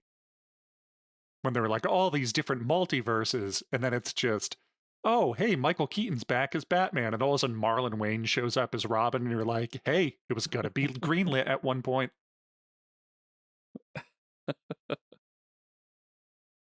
The Penguin. So Penguin. The Penguin. You guys see any movies? I want to. None. I didn't see a single movie that came out this year. The last Wait, one I saw was what from is a movie? A talkie. 1980. Oh, a talkie. When did Lethal Weapon come out? 86? 1987. Ah. That was the last movie I saw. No, I saw a lot of things this year, and my top movie this year, I want to say, was Civil War. Damn. Yeah, that I really enjoyed. I haven't seen it out, at home outside of the theater, but I almost Just you don't want wait. to see it that was a again, great theater film. only because of just I had a really good experience in the theater Please no. watching it, and I'm kind of nervous about watching it again at home because it's just the experience will be different and I'll look at it in a different light. But it's a heavy movie, but just with the sound design, and I saw it by myself, so it was especially like I was fully encapsulated in that movie from start to finish. I loved it. I think that's one of the few like 4.5, 5 out of 5 stars I can give a movie for this year. I forget if I found this part of it out going in or before I went in, but when I first saw the trailer, not knowing anything about the movie, I was like, I need to know what unites California and Texas against the rest of the United States. And I might have been tipped off beforehand that it's like, don't go in there expecting a plot-driven, this is why the country is fighting, and here are the sides. Yeah, they left it Because it's completely not about that at all. completely ambiguous. It's just this is the separation. This is where the Civil War is happening. That's all we're going to tell you. It's merely a backdrop for just the rest of the story. Yeah. And it's fine. Like I went in and I don't need to know. It's like I realized like that's not what they had to sell it that way because it's A24. It's the most money they've ever spent on a movie. They need to sell it, and unfortunately, the marketing has to be like, it's an action-packed. It's a Civil War movie. There's action, and there is action in it, but that's not what the movie is. Yeah, it's not Saving Private Ryan, but it's or anything like that. It's still very much worth your time. Mm-hmm. Good movie. I won't see it. The most realistic gun and scary gunshots I've heard in a movie. They used full the full powder rounds. Yeah. So that's why when I mentioned like the sound design in the theater, just every gunshot felt real, and every time it surprised the actors, it surprised you too, because just the power of each shot is almost a character in its own while watching it, and it's definitely terrifying to be in that kind of war setting, and they really drove it home and they nailed it. That's a little heavier. I was going to say, I think I really like Lisa Frankenstein this year. You didn't like it though, did you? You didn't What? like it. Did you see it? Civil War? No, Lisa Frankenstein? Frankenstein. Yeah, I did. I liked it. It's Is it good. good? Yeah, it it's was fun. Okay. It's All very right. I'm judging a book by its very cover for sure. kooky in the way that it's like a dark comedy a la like Heathers kind of feel or something like that. I think you will probably enjoy it as like it's not really horror. I mean, it's horror in terms of the content, but it's not a horror movie. It's really just like a comedy rom-com. But yeah, it's just a girl. So like Warm Bodies kind of. Yeah, although I think more on the kookier side of things. More on the bodies, less on the warm. More bodies. Because she resurrects this guy using a tanning bed accident, and then is kind of repairing him and building him and making him better as they are working through their town. And it is a really fun Catherine Newton performance. I think it's a fun, whichever Sprouse it is. I think it's Stillen, might be Cole. It's both of them. They still take turns. This'll never end. But yeah, it's fun. It's a blast. I think anybody that likes kind of off-kilter dark comedies will really enjoy it. Yeah, definitely. I think with the marketing, I was like, this doesn't look like it's for me, or I guess I was judging it maybe wrongly, or maybe not. Maybe I'll hate it, but maybe you've convinced me to give it a shot. You should. I think you'd find it a lot of fun. And if you haven't Yeah, you should. seen, Okay. I know a lot of these Nick and I saw together. I'm not going to talk a ton of any of the horror ones, at least myself, because we'll be doing the entire year's worth of horror on Don't Open this month. But Rest in peace, Abigail, Tim. oh, was that Nick? Rest in peace, Tim. Yeah. Oh yeah, I'm working through my stack of all the rest of 2024 that I haven't seen yet in preparation for that recording. And all total, I think we're going to be covering like 68 movies. That's exhausting. Good luck, Jesus. man. So, also Abigail. Dean, I don't know if you've seen this. I think you might like it. David, if you haven't seen this, you will definitely like it. But it is another one that is more horror than dark comedy, but it's still very much a comedy of don't look anything into it. If you haven't heard about it, if you haven't seen it, don't research it, don't Google it, just search up Abigail and watch it. Because oh yeah, I've seen the cover image pop up in my like recommended. But if you want a fun horror heist comedy, I think Abigail really handles that well this year. The marketing on that movie fell completely flat, and they did 1,000%. not. They did not. Don't give them credit. They did terrible. Oh no, I was And agreeing with you they- 1,000%. What? No, he's saying Yeah. agreeing. Oh, I with thought- you. Don't I agree thought with said me. not I'm my own man. Yeah, it just if they just recut the trailer and marketed it differently, I think it would have done a lot better. Yeah. But they just started off with the wrong foot, and then walking into the movie, you knew things you shouldn't have, and it just kind of was like, okay, why are we building Yeah. up? But the rest of the movie was good. I mean, anybody who hasn't I already seen know it or has already seen it, rather, go check out our Cinema Sync episode on Abigail. Nick and I, when we got out of theater, talked about it and covered like all of the fun stuff, but also the problems in the marketing. Because really, there's stuff that's played as like big reveals and whatnot that it's like, well, yeah, this was the entirety of the trailer, or like, yeah, this is literally the promotional materials. Yeah, not even like a Hulkbuster reveal in the trailer, like something quick like Red Hulk in the new Captain Falcon movie. No, this is the whole trailer centers around the big plot point that they treat as a big reveal, which Yeah. I don't understand. It's like if they had a cut of the Sixth Sense trailer that's just like, Bruce Willis, everything's terrible when you're still working and find out you're dead. But how did his day start? And you're like, well, that's kind of ruined now. So I do know I listened to the Cinema Sync, but it's been a while that I don't remember the details, but I know what, happens, quote unquote. All right, so I have a controversial one to talk about. because it's going to be Godzilla All minus one right. minus color. Yes. The Oh, it re-release. is? The re-release. Yes. Because, okay, yes, Godzilla Minus One came out on December 15th of 2023, but I did not see it until it was re-released in black and white, which took place in January. Wait, when did it come out? December 15th? Okay, just a small topic on that. I was going to make an argument that we make these before. True, so the cutoff if is something November. comes out December 15th, like we wouldn't have seen it, you know what I mean? So I think it's fair game. Okay.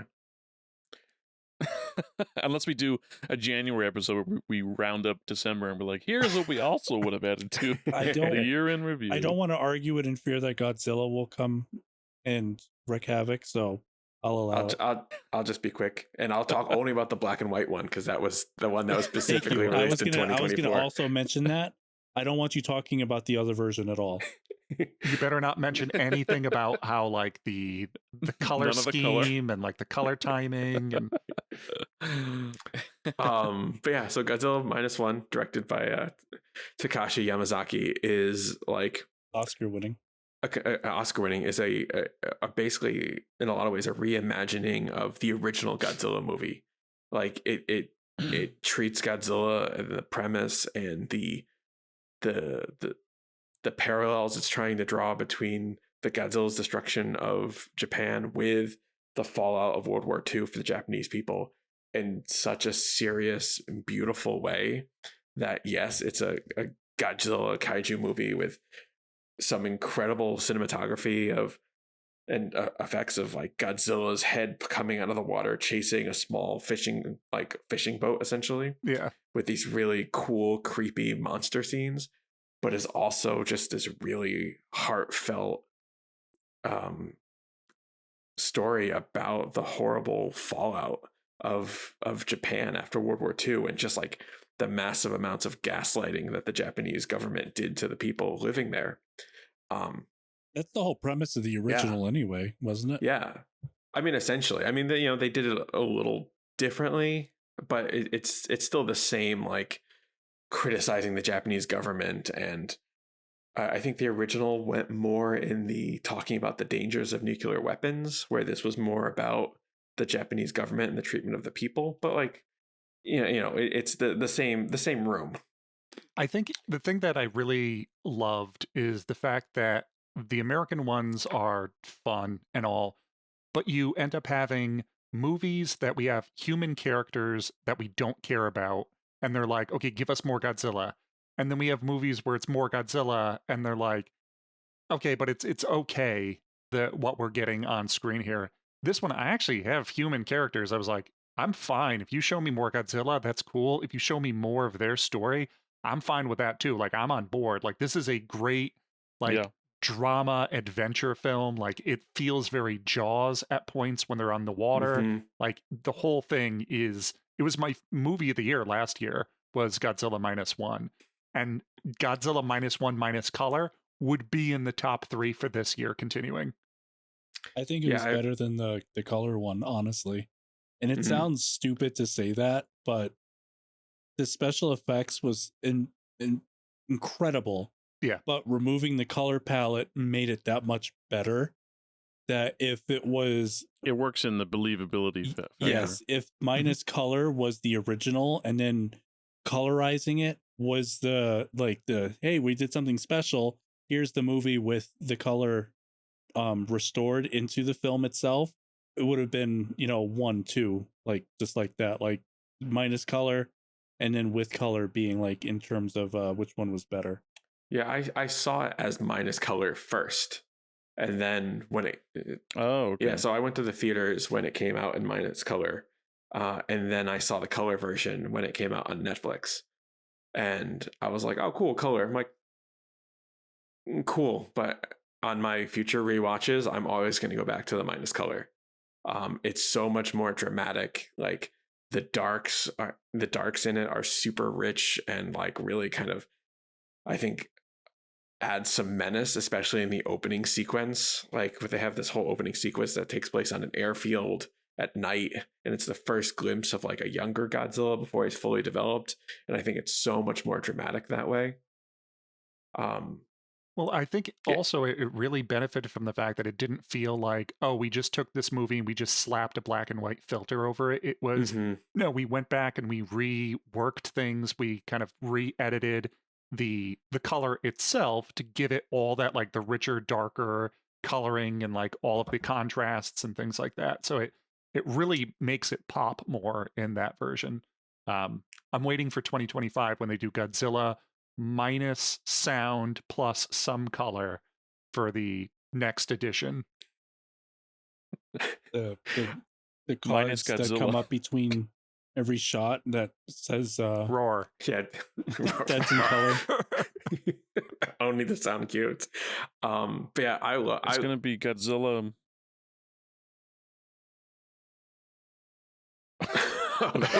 Nope, you're giving me a second. Godzilla plus color plus sound minus Godzilla. I was like, Godzilla minus Godzilla minus Godzilla, and it's just an invisible terror that no one can see. Giant monster. But yeah, Godzilla -1 minus color. I loved it. I'm a lifelong Godzilla fan, and this still, this replaced a different Godzilla film as like one of my favorites of all time. The Matthew Broderick one. The what one? That's not a bad movie. Oh. It's a bad Godzilla movie. No, it's a bad movie. Like it's not a bad movie. When's the last time you saw it? 1990? Probably. Well, if you like it so much, why don't you pick it for January, Nick? Don't. I will do it. Don't do it. Don't do that to me. No, I know what our next pick I haven't is. seen many Godzilla movies. But I will say that that is my favorite Godzilla movie. The new You have one is good just taste. Godzilla minus It's a one. strong choice. It's a good one. It's a great choice. What else do I have for movies? Rawr. Oh wait, I didn't talk about a You, movie yet, yeah. right? I didn't talk about one. I'm going to talk about a movie. Shit, which one? Gladiator 2. Yeah, we need to talk about that, Dean. The gladdest gladiator of them all. Satiator. I guess I don't know if this is my top, but I just want to bring it up. There was a movie that came out recently. I don't know how wide release it got, or maybe it just got a couple screens per theater around the country, but it's called My Old Ass. I saw that Um recently. I've been meaning to mention that. It has Aubrey Plaza in it. I wouldn't call it an Aubrey Plaza movie. No. She's not the backbone of the movie, but she's the most high profile person in it, I guess you could say. But it's a great just coming of age movie. That just hits. It's just like, I don't want to say it's not feel good. It's good emotionally.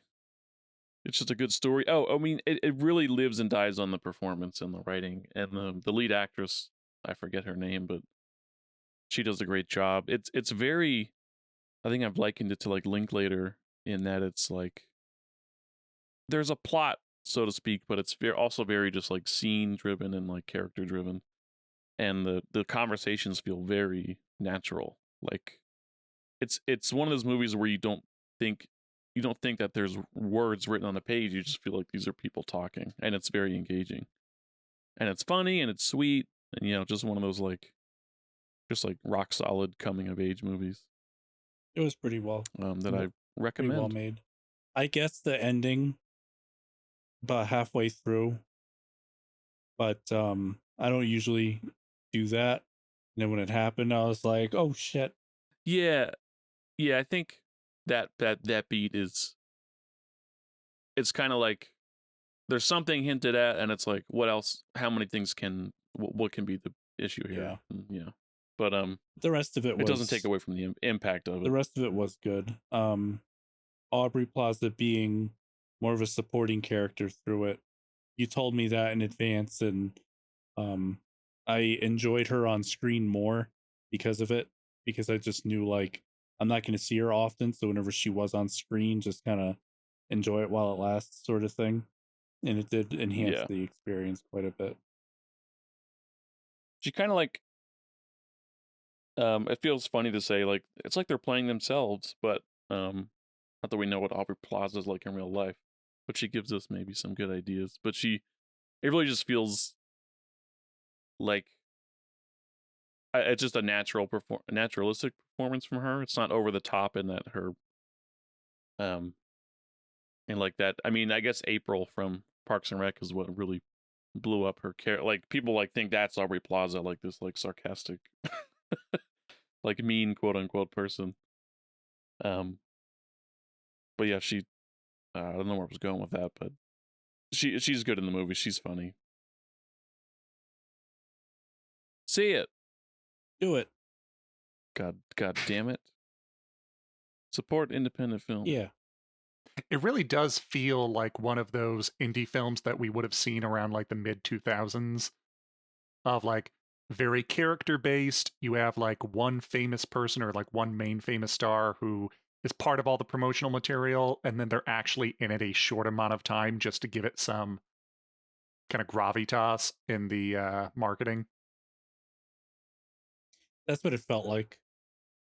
Especially after Dean mentioning that to me and then actually watching it, it really did feel like they just threw her name on the poster and threw her in all of the trailers just because this is pretty much all the footage. It's understandable. But she's not... I get it, because it's like they need to draw at butts and seats, and people like her.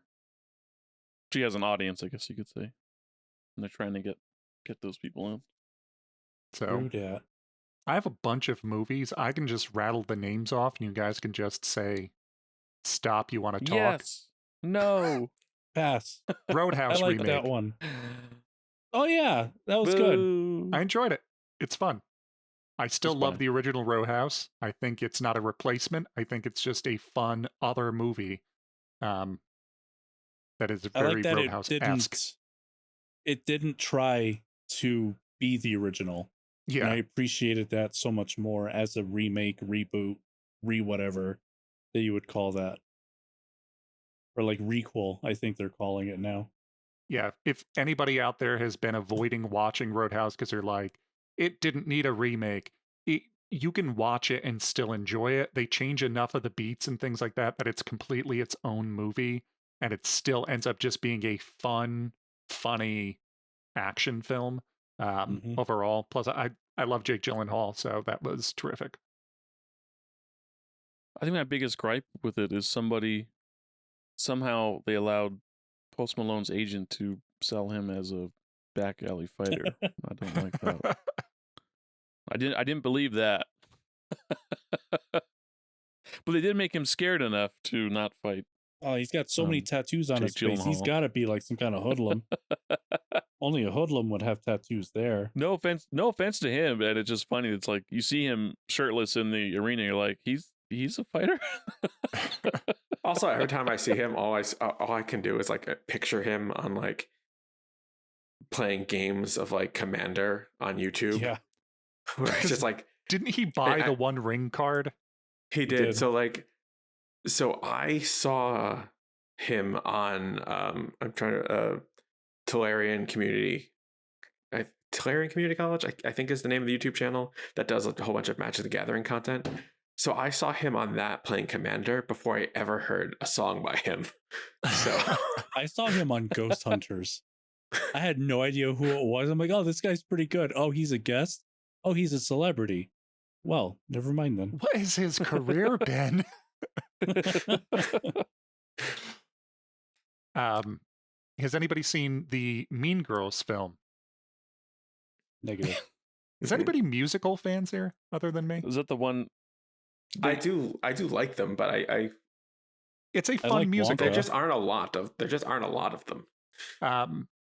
I think the marketing failed for the most part because up until I was finally told by my wife of like, oh yeah, it's a musical. I thought it was just a straight remake. I didn't realize that this is the film version of the Broadway musical. And once I that's where the realized that, I marketing was like, failed. oh, actually, that's great. Oh, you thought I you don't thought think it was I just they don't- made the movie again? I thought it was Well, just the a remake. The I don't think marketing I knew did that until not. now. The Yeah. marketing did not mention the fact that it's It's like a they wanted to musical. hide that it was a musical, and it's like, no, it's Yeah. the film That's version of the Broadway musical, and it's great. Every musical is doing that nowadays. They're trying to hide. Because people don't Wicked. like. Yeah, Well, even Wicked. Wicked's an. I know I know it's famous, but like still, they don't show like really singing. Yeah, that was Wicked's the got all complaint its with own Wonka, problems too. right now. Because people watched it and like, what do you mean they're singing in this? Which is stupid because Charlie and the Chocolate Factory, or whichever the name of it is, the Gene Wilder Yeah. one, had music in it too. But no, people hate musicals, so they're trying to like, oh no, it's we can't mention this is a musical. Like, buddy, they're gonna figure it out within 2 seconds of sitting down in that seat. I don't know why you would want to hide something You like know, that during from the public. opening song. Yeah. I assume if they're hiding musicals and marketing this much, do you think then like okay, maybe stop making them in movie form? Well, they Unless have you're a Disney in a core. cartoon. They have a core audience. It's just they're trying to trick the non-core audience into I guess, but like getting in the seat. how does that work? Because it's like after your first weekend, it's like it's done I don't know. as It's far as just, spreading your audience. Maybe they tell feel this- if they downplay it, maybe people will think it's a small part of it. Like, oh, like there's a couple songs, like sure. I feel that's what happened with Joker too, Mm. and that it was Literally. I mean, probably 100%. a bigger musical, and they feared backlash, so they pulled out more songs. But they kind of wrote themselves into a corner with that, and they just have whatever that was that came out a couple weeks ago. So go Um, see Mean Girls. Mean Girls. Don't. Yeah, I guess so. You guys like The Fall Guy? That was good. That was was fun. fun. It was a fun action comedy. It feels very much in the vein of like the other guys in Kiss Kiss Bang Bang in terms of like the comedy angle of it in conjunction with like the action investigation piece. Even though I it wouldn't definitely isn't a Shane Black film, but it feels in that vein of those two. I wouldn't compare it to Kiss Kiss Bang Bang, but I don't know what else to compare it to. I mean, it's definitely more action oriented than Kiss Kiss Bang Bang was. I think the apples and oranges, but I don't want to debate it. I don't have a good enough analogy to debate it against with, so it was think- good. I did like it. Ryan Gosling definitely sells. I mean, he's good with comedic lines and maybe doing a better job in that role than some other people would do in making a comedy. Has he done a While lot being of very comedic charming. stuff? Because I feel a I lot mean, of the stuff he's comedic done was turns. either like romantic. The Nice Guys. Oh, Nice Guys. That's what it was. Sorry, I said the other guys before. But yeah, like he was funny in The Nice Guys. And he was funny in this. I think it's nice seeing And SNL stints. Yeah. like I think it's nice seeing a Hollywood leading man who isn't afraid of being a character that can make fun of himself. Of like he's not the like chiseled jaw always succeeds. Like there's a lot of things where he kind of is the butt of jokes throughout The Fall Guy, and it's nice to see that for a change because I don't think we would ever see that with something like The Rock in a film. So go see The Fall Guy. It's fun. Hey, isn't he like that in Jumanji? Is he? I Eh. never watched Jumanji and Jumanji 2. Okay, the first one. Oh, actually Jumanji first one. It's first worth one's your time. good. Yeah, it's Yeah, pretty first good. one is Wait, good. the original, or you mean the first of the new Jumanji? The first Rock movie. Yeah, Yeah. it First was Rock movie pretty. was It's good. pretty. It was surprising in the way that Dungeons and Dragons was. He's like, I did not expect Yeah. to like this that much. Mm-hmm. The second one shouldn't have been made, but the first one was definitely good. Yeah. What else you got? Beetlejuice 2? Go see. Beetlejuice? I'll fight you guys on this one. Go ahead and talk about it. I think it was okay. I enjoyed it. Yeah, I thought it was pretty good. It was pretty fun. Yeah, it was nice getting back into that kind of world and that kind of Tim Burton film. I do think that some of the plot and writing was a little disappointing. Like, it feels like they were setting up so many things that ended up not having a big payoff. The ending did not feel like an ending. It felt like it was just the start of a third act. But I think the universe is still fun, even if I had issues with the writing. That's true. The writing in the story was kind of falling apart and had trouble actually telling the story. I still think Michael Keaton pulled off that character quite well. Yep. Dean doesn't. If anybody's hearing a rattling noise, it's Dean shaking his head as hard as he can at Michael Keaton being good as Beetlejuice.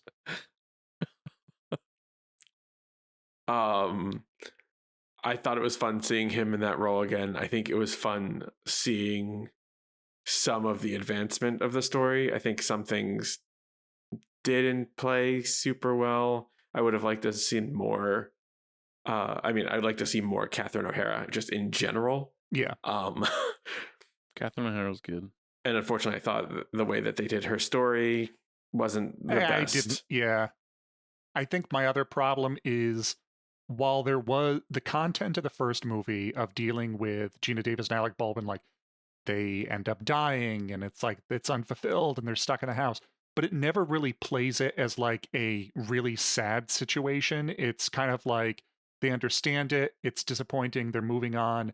But this one, the whole storyline of like the loss of the father and like the trauma and like her going through grief, while it probably makes sense for the story they were trying to tell, I feel like it was trying to legitimize Beetlejuice a little too hard in terms of it being like, look at us, this is an adult plot line. It's like, it's fine. It's not anything. I mean, watching horror films, trauma is the monster in everything that's come out in the past 4 years. Like, go watch Smile 2.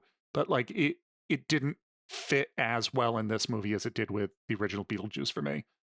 Still fun though.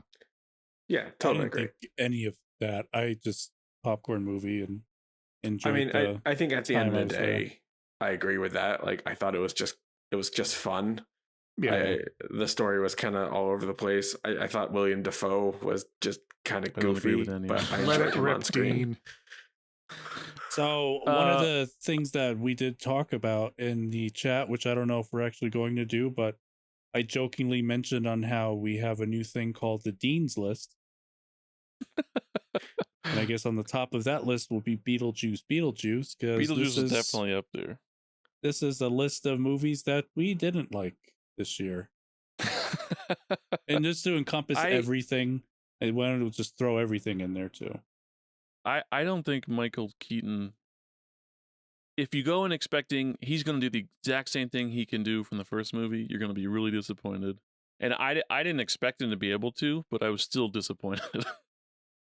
Because he doesn't sound the Dean, same. He doesn't have the same energy. Were you going to be What's up? disappointed no matter what they had in that screen? No. Dean, our Mhm. listeners going to be disappointed when they hear you in 20 years and they're like, you know what? He doesn't sound like in first season when they were talking about Surf Ninjas. But that's the problem. Like, then don't do it. If it's like, I don't think they can make Beetlejuice the same. Then like you shouldn't have done it. Like, I mean, don't do it. You can't make it. You can't make it well, in my opinion. There's one, maybe two scenes where I like Beetlejuice, and that's when that's when Lydia meets him with, who goes with her? Justin The Theroux. dickhead. Yeah. And like that where I felt like, okay, he's doing Beetlejuice. The jokes are funny. He's spilling his guts. Like the whole baby thing, it was like, this feels like Beetlejuice. And then later when it was just him antagonizing Lydia, I was like, this is what the character is. I mean, that's what they set him up in the first movie. Like, this is Beetlejuice. The rest of the time, he's like, he feels like he's struggling to do the voice, and he's like, he literally looks in the camera. I was like, Help my ex-wife's me. coming. It zooms in on his face. I was like, give me a fucking break. It just, yeah, I was really not pleased with it. The writing, like you said, they tried to make 3 movies into one movie, and Justin Theroux didn't work for me. Catherine O'Hara's great. Yeah, Justin Theroux felt out of place. Catherine O'Hara's great. I can't believe they showed Jeffrey Jones's face in the movie at all, in 2 forms, in like cartoon form and then his actual portrait. Yeah, it was just a swing and a miss for me. I was disappointed. But what do you think about Furiosa this year? That was a swing and not a miss, but maybe like a fly Ground rule ball double? out to like, yeah, it's like a fly ball out to. It was more fun than I was expecting. It was not an out. Yeah. It's not Fury Road. I mean, Fury Road is hard. That's a hard movie to. It took them too long to make this one, and well, you got to strike when the iron's cold. Yeah, clearly. I didn't hate it, but I'm never gonna see it again. I don't think I'll ever. I don't think I don't regret seeing it. It wasn't like, oh my god, I fell asleep and I'm gonna walk out bad, but just. Yeah, I mean, it's fun and it was time well spent, and it was more interesting than I thought it was going into the trailers. But yeah, like it's not like 5 years from now I'm going to sit down and be like, you know what? I haven't seen Furiosa in a long time. But what I did do is finish Furiosa, and I looked at my wife and I was like, do you just want to watch Fury Road now? And we just went directly into Fury Road. Really? Yeah. I mean, the end of the movie did too. Yeah. I did enjoy like seeing Chris Hemsworth do something different like than I've ever seen him do.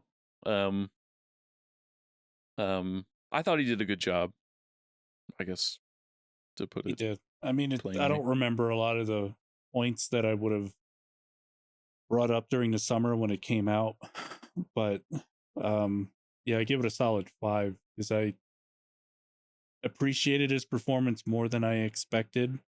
Yeah. But I don't remember any of the specifics either, for pros or cons.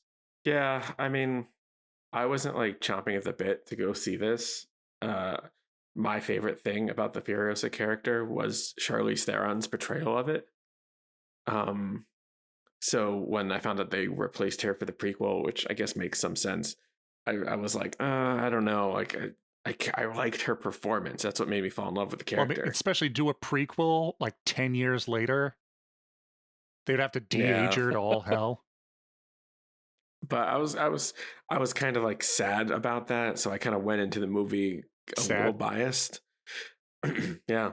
But I still enjoyed it. I still thought it was fun. There's definitely some artistic choices in the movie that I thought made it feel worse than Ferry Road. It's a much cleaner film. In either how they treated the props or whatever like color filtering they were using. Something about it feels cleaner, which I think also betrayed some of the special effects into feeling less realistic.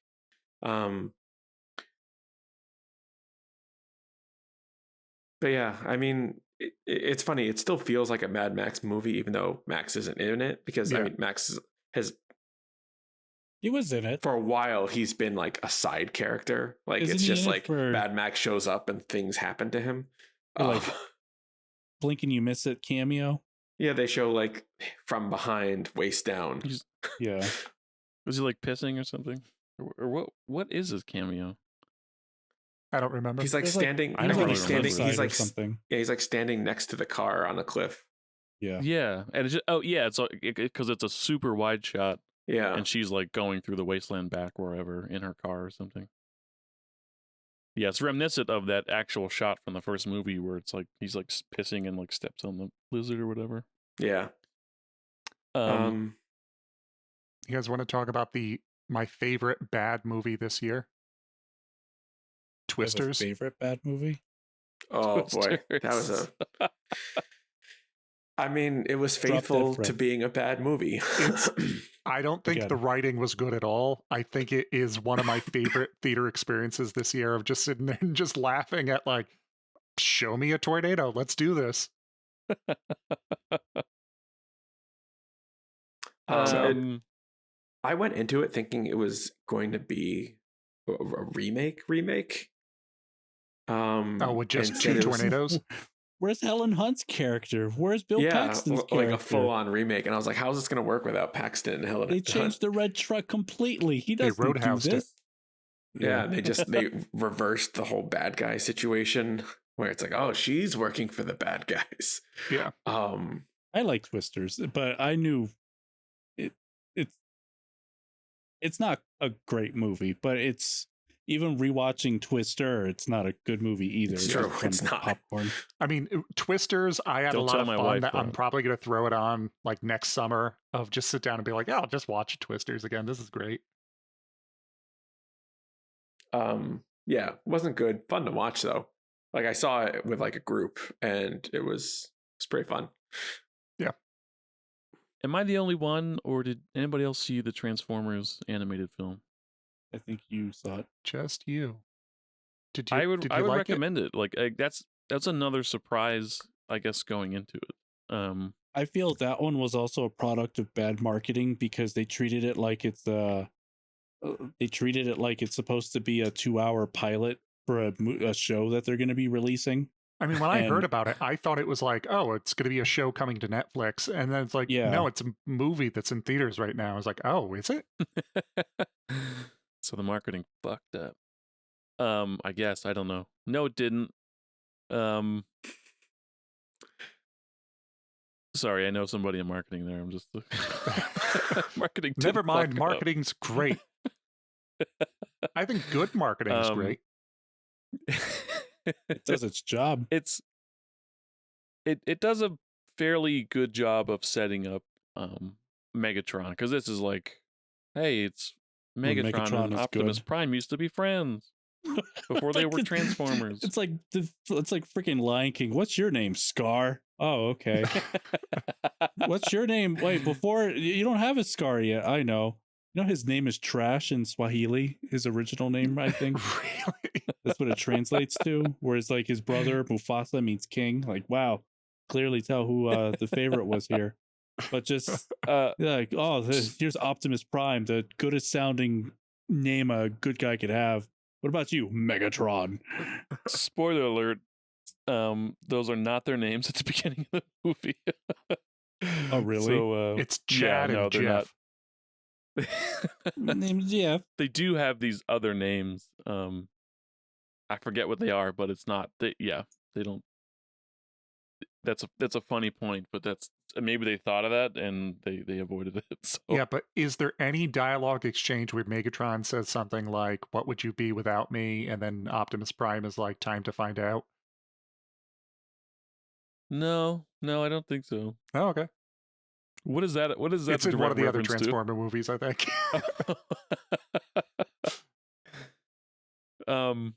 Yeah, it's like, yeah, go ahead, don't see it, that's fine. But if you're into Transformers or you're like you want just a different take than what the Michael Bay live actions have been, if you like the original, I think this I think fans of the actual original animated film probably I think would like this. Like it's just a good. There's the comedic relief is good.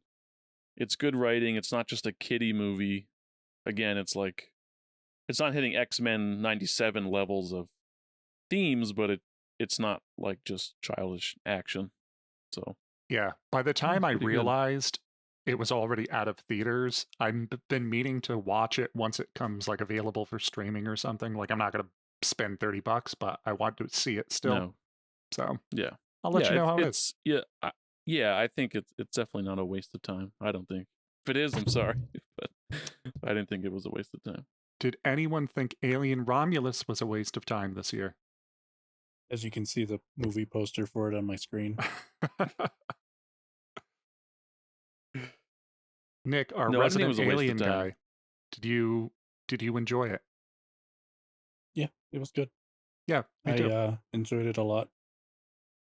I think it's a great staple for the Alien universe. I appreciate that it stuck with the Aliens timeline more than doing more stuff with Prometheus or trying to do its own weird thing. See, I'm on the opposite side of that fence. Why? He wanted more David bullshit. Because I saw this movie I didn't see it in 1979, but that's you saw Alien Romulus. Man, the special effects must have blew your mind. You mean these aren't real? What? I'm negative 10. I won't get into it is 1979. I'm watching Alien. I'm 38 years old. I'm watching Alien Romulus. I won't get into it, but I feel the same way about Gladiator 2. I'm like, dude, I saw this in the year 2000, like already. Like you already made this movie. That it doesn't feel original to you. To be clear, I don't think Romulus was a bad movie. I just think like, well, that's where it's like a slasher formula. It's like you've got an alien formula, and you just keep doing it, and it's like the problem with Alien is just it's how do you rewrite the formula to make it fresh without making a completely different movie? And they tried doing that 4 different times, and they only succeeded twice. Because then when you look at Alien 3 and Alien Resurrection, those are not nearly as popular in the zeitgeist versus the first two because they weren't able to reinvent it that much. But then, there's only so much you can do with that property. Yeah. I guess that's my issue with it. It's like it's such a popular monster, and it's like, but it is just a monster, so it's like all it can do, and you can't talk with it. You don't understand that it's just a mindless killer, essentially. So where do you go? I still really enjoyed Romulus because I feel like they gave enough different interactions, different deaths, different like set pieces and things that it didn't feel like a rehash of previous films. It felt like a new installment. But also watching where it begins on like that mining colony and the city and all of this made me just yearn for like, give me one movie where all of it is taking place of like through city streets and like the apartment buildings and like in the mines on this colony as opposed to like another ship setting. I mean, there's so many stories that they could pull from the comics from. Like, oh yeah, there's so much they haven't explored in like the larger universe and the larger storylines that they've already kind of developed, that I'm so surprised that they haven't tapped into, instead of, let's do the haunted house thing again. Like, Well, it's the studio executives don't want to try an Right. experimental change, and I felt it was a step in the right direction because you can clearly see that he played Alien Isolation. He pulled a lot of ideas from that and put it into this, and it worked. And I'm hoping that they kind of realize that, we're going to have to do more than just the same old thing and the whole same old song and dance we've been doing for the last 30 years. And we got to do something else to shake it up. And I just feel like this was the step in the right direction. Prometheus was great until you start to unravel more of the plot holes and the inconsistencies that it now adds to the mythos instead of answer. And then it gets worse with Alien Covenant. And then it's like, we're not going to get a third one. So all the mystery that you've been kind of building up toward, we're not going to get. So with this, clearly it's one key scene ties the old franchise. It ties the old franchise with the new one. It makes it canon, and I'm glad that they included the Prometheus stuff. But at the same exact time, it's just, who knows if we're ever going to get a proper send off for that final story. But this was a great entry, I think. I think. Oh yeah, that's right. I did have a laundry list of. On the Discord, like, my problems with it. Yeah. I know I'm not the layperson. I don't think any of us are the layperson, quote unquote. Also, listeners, you can join our Discord. This one isn't like the Screen Refresh admin chat. This is just our film and TV section, and you can argue with Dean if you liked Romulus or side with him. I got heated during that conversation, and as a trauma response, I actually forgot a lot of the things that Dean said, because it definitely definitely boiled my. Well, it made me mad. Nick was going to swap Dean. Yeah. The only thing, really, it made you mad? I don't remember making you mad. Why? I wasn't going to show it. The only thing, I'm not the layperson. You guys aren't the layperson, I don't think. I wish Hollywood would stop assuming that they can do, like, realistic human CGI, because that really takes me out of the movie. That sequence is just like obnoxious. Using Ian Holm, like you can literally explain anything else of like, oh, there's another model, and just not have it be. I know that you want to tie it. It's like they want these ties to the old characters, but we're not there yet. The end of the movie, Jonesy runs off the ship. I felt it was good enough, and I understood where they were going with it to the point where I allowed it. And with how bad it looked in certain scenes, I thought it worked especially well because he was half a body during those points anyway. So, like, he's a robot, and he's clearly got messed up. He's not trying to be a lifelike android being interacting with real live human actors. This was just like animatronic mixed with CGI. I thought it worked a lot better than like Tarkin, a lot better than Jeff Bridges, a lot better than, other de-aged actors that I'm not going to try to remember off the top of my head at this point in time. I think it's all bad. I have a big CGI gripe in Gladiator 2 as well. You did? That first animal sequence I thought was terrible. Oh yeah, that was bad. Anyway. I'm sorry, CGI people. I know they overwork you and underpay you, but Dean hates your work. Problem. Dean comes from the Diodato school of actual animal violence in films. Well, it's you have 10 hours to do this, and it clearly takes like 60 work hours to complete. To render. We're gonna not just to render. Yeah, we're not gonna do any overtime or anything like that. You got 10 hours, make it happen, and it's just the current problem with. Like, you watch movies from the 90s and early 2000s, and the CGI looks fantastic, and it still holds up today. And then you look at stuff that came out last year, and it's just like, what is this garbage? We can do better and people have done better in their own basement. Like the Luke Skywalker reveal in The Mandalorian, people were able to deep fake Mark Hamill's face on that 1,000 times more realistic than what Disney was able to do. That actually paid millions of dollars to get done, which is insane. Jeff did this in an Idaho basement with scraps. Yeah. Silly. Alien Romulus. Yep. Yeah. So I think I overall I give it a thumbs up, but I just had some big sticking points on it. It's okay. I'm gonna cut out all of your bad things, and I'm just gonna cut in like it was stupid, and then that's it. This is not a democracy. How does Dean feel? I mean, it's a thumbs up. Oh, okay. Well, Oh, okay. That's good. We're all in agreement here. My Dean's list was pretty quick with Borderlands. Did anybody see that? Nope. Don't. No, that was part of my comment about the formula is series and not movies anymore. Yep. That was pretty bad. Madam Web, if you want to watch a bad Oh, movie yeah. and you like roasting stuff, that's probably top of this year's list. But I turned that off on the plane. Yeah. Yep. Or you David can't rushed go to the anywhere else. front. I was on a flight and I saw it was on there. I'm like, oh, this is supposed to be bad.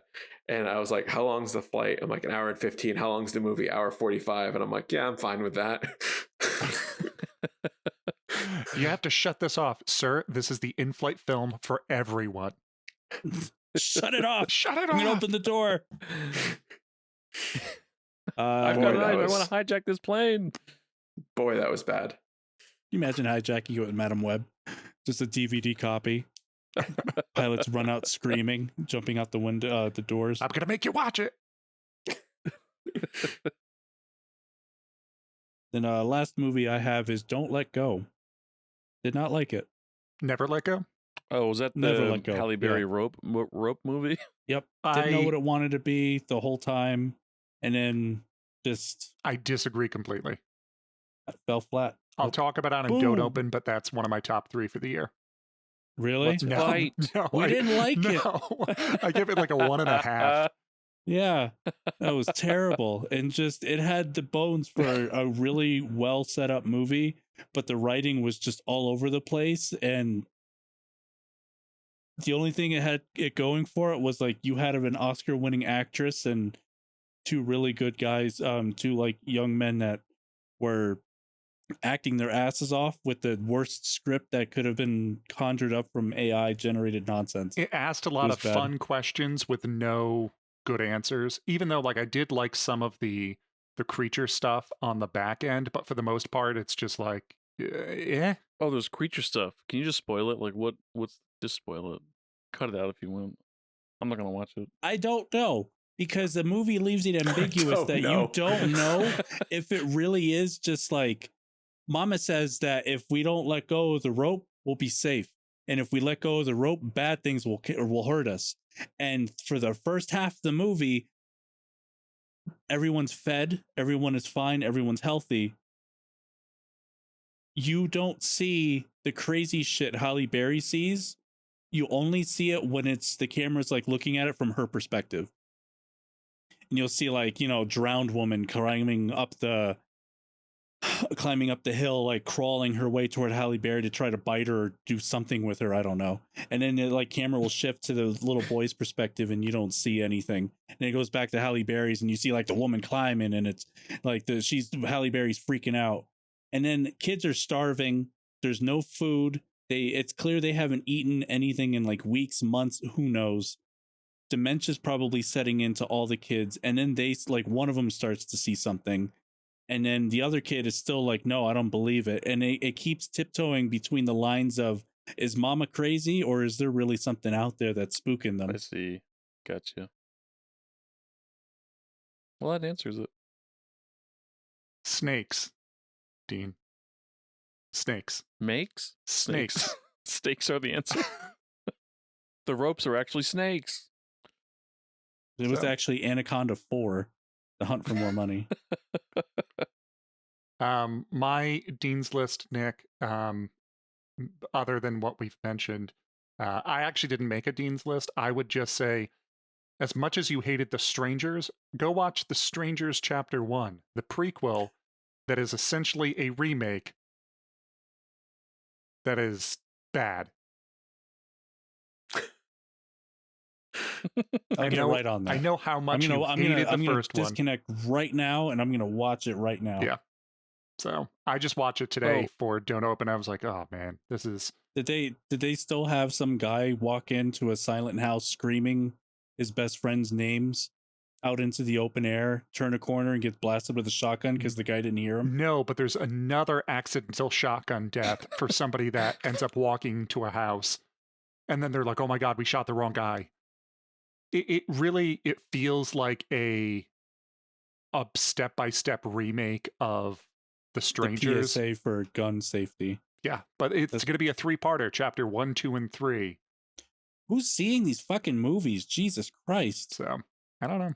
Stop making smart people or dumb people famous. Stop making dumb people famous. They probably cost nothing to make, so it's like if we at least break even, we'll make another. I always love that line from Futurama where Fry has to write a script for a show because the aliens from another planet are gonna destroy the Earth unless they see the series finale for a TV show. So Fry writes the episode, and then 10 minutes into filming, they run out of material, and he's like, well, it took me 30 minutes to write. I figured it'd take 30 minutes to shoot. And I feel like it's the same thing with this nonsense where it's just, did you really put any effort into writing? It took us 10 minutes to write it. I thought it would have been a good movie. One draft, no notes. So I don't have a Dean's list, but I have a reverse Dean's list, which I'll call the Sneed's list. Which is a movie I thought was going to be pretty bad, but I actually ended up really liking. And that movie is Kung Fu Panda 4. And I know you're all Wait, that came out this year? I know you're all asking yourselves, there's a Kung Fu Panda 4? Yes, there is. I said the same thing when Jack Black released that cover of Baby One More Time. Mm-hmm. I didn't know that it was for that movie, and then when I realized, like, oh, it's Kung Fu Panda 4, I didn't know there was 2 other Kung Fu Pandas before it. Yes, so I'm a huge fan of Kung Fu Panda. Love the first one, which I'm sure a lot of people did. I did not think the second one was very good. I thought the third one was terrible. And going into this, I was just like, I don't know what I'm gonna think. I thought it was great. I think a lot of animated films have an issue where they lose the heart at a point, and then they just don't know what to do. I think this movie... Usually in animated movies like this, Kung Fu Panda finds a girlfriend by the third movie. No, I'm sorry. He finds a girlfriend by the second movie, gets married by the third movie, and at the end of it, they have kids. And then the fourth movie is them dealing with the kids and the Shrek formula of that. Yes. What I liked about this one is it semi went back and found like the same heart that the first one have, with like a very like, hey, believe in yourself. It doesn't matter if you're not good at something.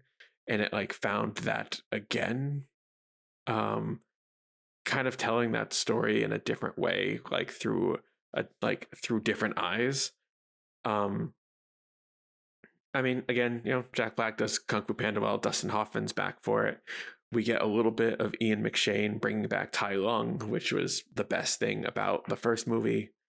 Ke-Huy Quan is in it, playing as Han. Ronnie Chen's in it. Like a lot of, it's got great voice talent. It has its heart again, and it explores a really, really cool, unique location in the story that does like some really cool set piece work. A little bit of like fish out of water story as well. But yeah, I thought it was going to be bad, and I was like halfway into it, and I'm like, man, this is fun. But yeah, Kung Fu Panda 4. I'd be remiss if I didn't say go see The Substance, and also go see Kingdom of the Planet of the Apes. That came out this year? Yeah, Kingdom did, the fourth one. With Kevin Durant. Been a long year. I loved it. Yeah, that was a really good one. I need to rewatch it on whatever streaming platform it's on that has the alternate cut, where it has the non-CGI version side by side with the CGI one, so you actually get to see all the actors on set in their mocap suits, and you could see their faces and how that becomes what the CGI Oh, is. that's kind of cool. Yeah. Really cool. What a year. What Great a year. Good year for video games. Oh, no, we're not. I mean, really. It's not a Good year for video 30 games. minutes of video games followed by 2 hours and 5 minutes of TV and film. I mean, I was gonna say it's kind of like a 7 out of 10 year in terms of media. We had some solid stuff. I'll say it's no 1998. 1999, when they thought the world was ending, and they were like, we need to make every good idea we have left.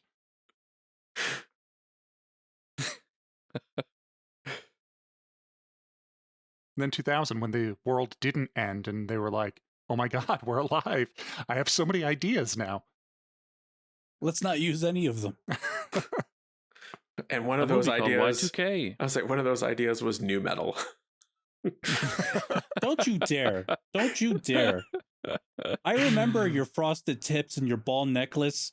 We went to go see Disturbed and Korn. Hey, did you know me in high school? Hey, I'll go out on a limb and say I still listen to all of my playlists from the 90s and 2000s. Proudly. Oh yeah, I still listen to some of it. I will never. I don't defend new metal for being great. I still enjoy it. So that concludes our year in review for 2024. We can't thank you enough for coming along. And if you like what you've heard, please drop a review, rating, and subscribe to us on Spotify, YouTube, or wherever else you get your podcasts to help us out. I know everyone says this, but likes and subscribing really does help the channel out. You can find us on Instagram at Screen Refresh and smash that like and subscribe button on YouTube at the Screen Refresh Network. And you can shoot us an email at screenrefresh@gmail.com or join us on our Discord. So for Tim, David, and Dean, this is Nick. You take care of yourself, and you can catch us next on Rule of Thirds, airing every third Monday of the month, our flagship Screen Refresh every first Monday of the month, and our sister podcast, Don't Open This Podcast, every second and fourth Monday of the month.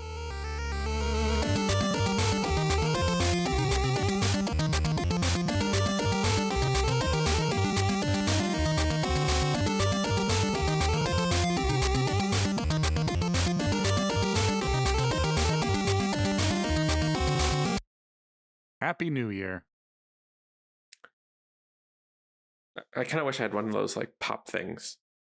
You mean a gun? I was gonna say, no, with the New Year's like pop You just thingies, disc pop at the end of the episode. just a confetti cannon, just all of a sudden, just. My upstairs neighbors would not be thrilled. I don't think my wife would be thrilled at this time. Good talk, gentlemen.